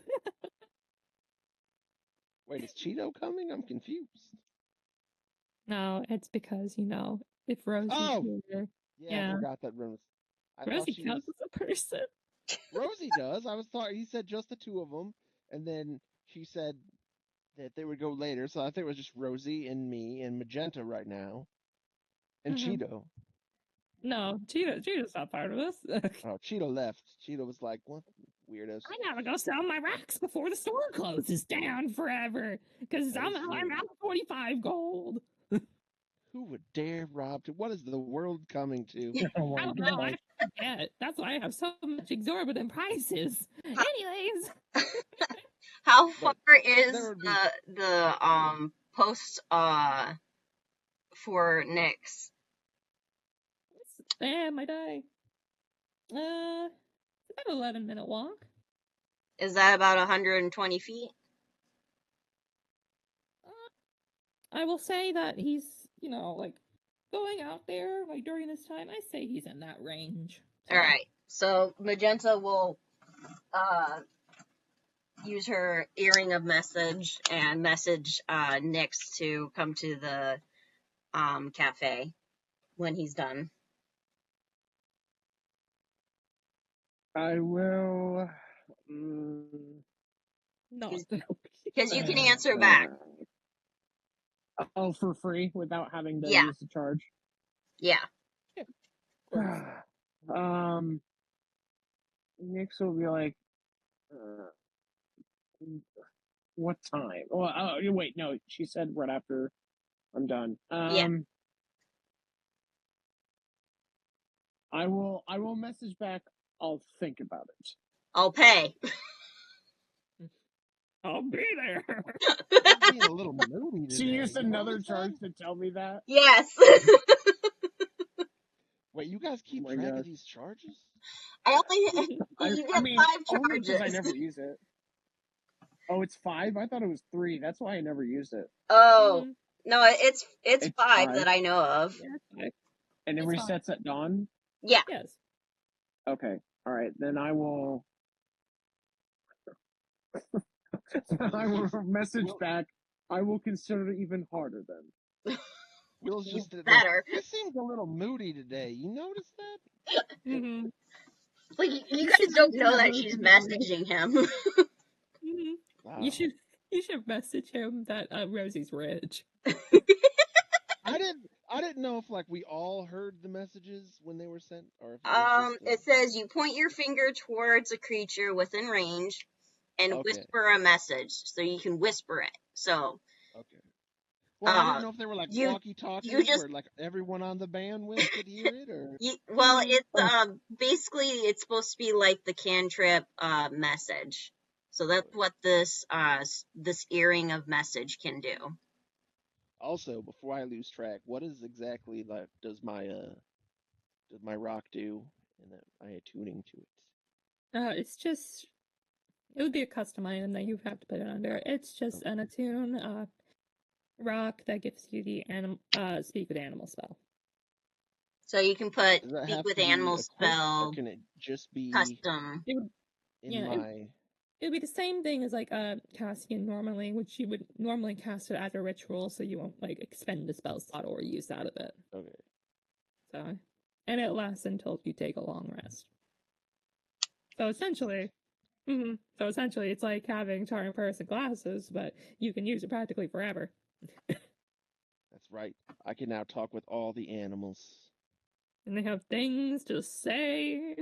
Yeah. The DM's work just got twice as hard. Just okay, I'm gonna speak to my rat. Speaks to rat. What? Oh, look at that! You finally got ears. There's a squirrel. I would like to talk to that squirrel. Get away from my nuts! Nice. You chirping. My property! Get off my lawn! Go on! Get out! That squirrel in Baldur's Gate 3 was fucking nuts. I mean, yes, it was. literally, that squirrel, like, then I played a Dark Urge as one of my characters, and I got pissed because the squirrel gave me lip, so I chose a sarcastic option, and instead of being sarcastic, he punted the squirrel across the screen. I was like, oh, My oh goodness. no! Nice. There. He literally just punched the squirrel. I was like, oh jeez. Spoiler. I It's mean, in chapter 1. it's in chapter 1. You have long enough. It's not my fault. You've didn't had punch long the squirrel. enough. It's only been a year. I haven't beaten it yet. Mm-hmm. You have long enough. That's a long time. It is. I beat it like twice in that time. Well, to be fair, I just went back on the same save earlier, but any event. Yeah. Yes. What are we doing? So now I'm attuning Yeah. to my rock So- that I can talk with my rat. Mm-hmm. Yeah. I'll meet you guys there. Aw, I gotta go get my shop pulled. that's one hell of a woman. And you see her, like, literally pick up her entire shop and pack it while she's just casually jogging over to the Fire Doll Cafe. Can't see it because the skin's already red. But it'd be redder. And you see Magenta that his skin is somehow redder. Oh my goodness. Is he embarrassed? He's intrigued. Then immediately you see a flash from a camera and you see someone dart off. You don't even see what the face is, but they just snap a picture and they run.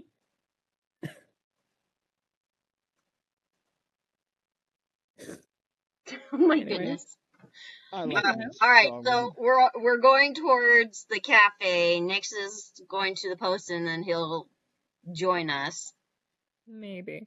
Maybe. Okay. Maybe. And Nix, you are walking to the post office, which is right next to the dormitories. All right, and Magenta is going to tell Alfred if he can go and feed the pets. Of course, madam. Bum, bum, bum, bum. As he gets bigger off from your shoulder. And he is scurrying away off to the dormitory with the bag. Yeah.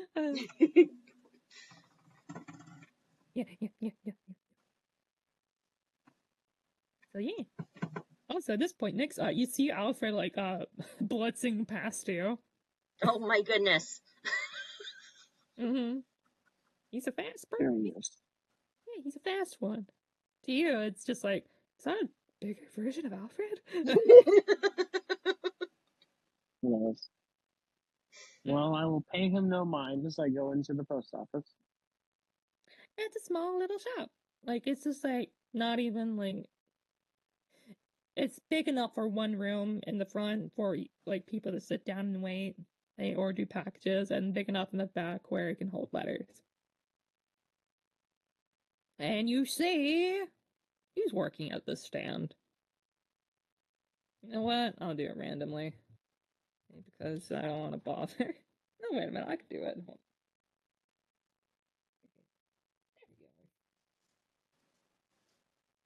Oh, there we go. Now I remember people. Okay. So, this is who you see. There she is. You see a second here. Silver quill clothing, silver long hair. She's a human. And she turns around, and she says, "Hello, welcome to the post office. How can I help you?" Hello, I am needing to send a letter and a package with it. Okay. Do you have a stamp or anything that you needs to go to? Where's it going? A stamp? But I thought I'd just give you this and you get it to where it needs to go. It's only like a copper piece, hon. Okay. It just helps us keep track where they go. That's all it is. Okay, well, fine. Here's the letter. And you know what? I think this will fit in there. And I'm gonna take the yellow earring. I'm gonna put it in my letter, seal it, candle, wax, seal it, whatever. And then I'm going to hand her the copper piece. This goes to my friend Kim. And I forgot the name that I had written down. Mm-hmm. Let's see.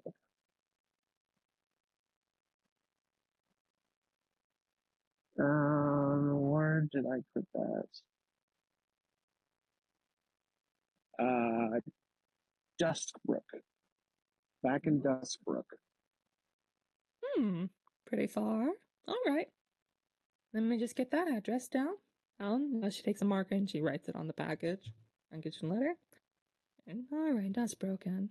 All right, we'll get these to where they go. They'll find their places out there. Don't worry. What?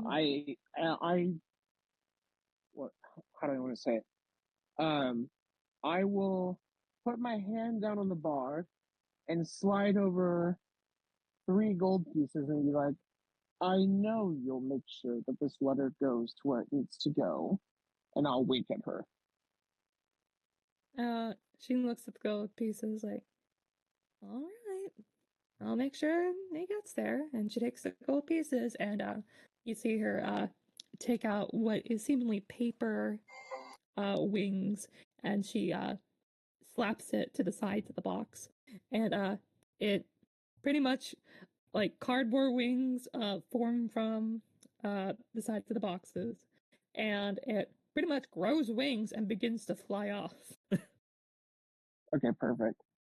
So, and enclosed in that will be the letter that I sent you, slightly altered to include the new earrings that I was not anticipating originally putting in there, Yes. as well as 10 gold, and of course the earrings.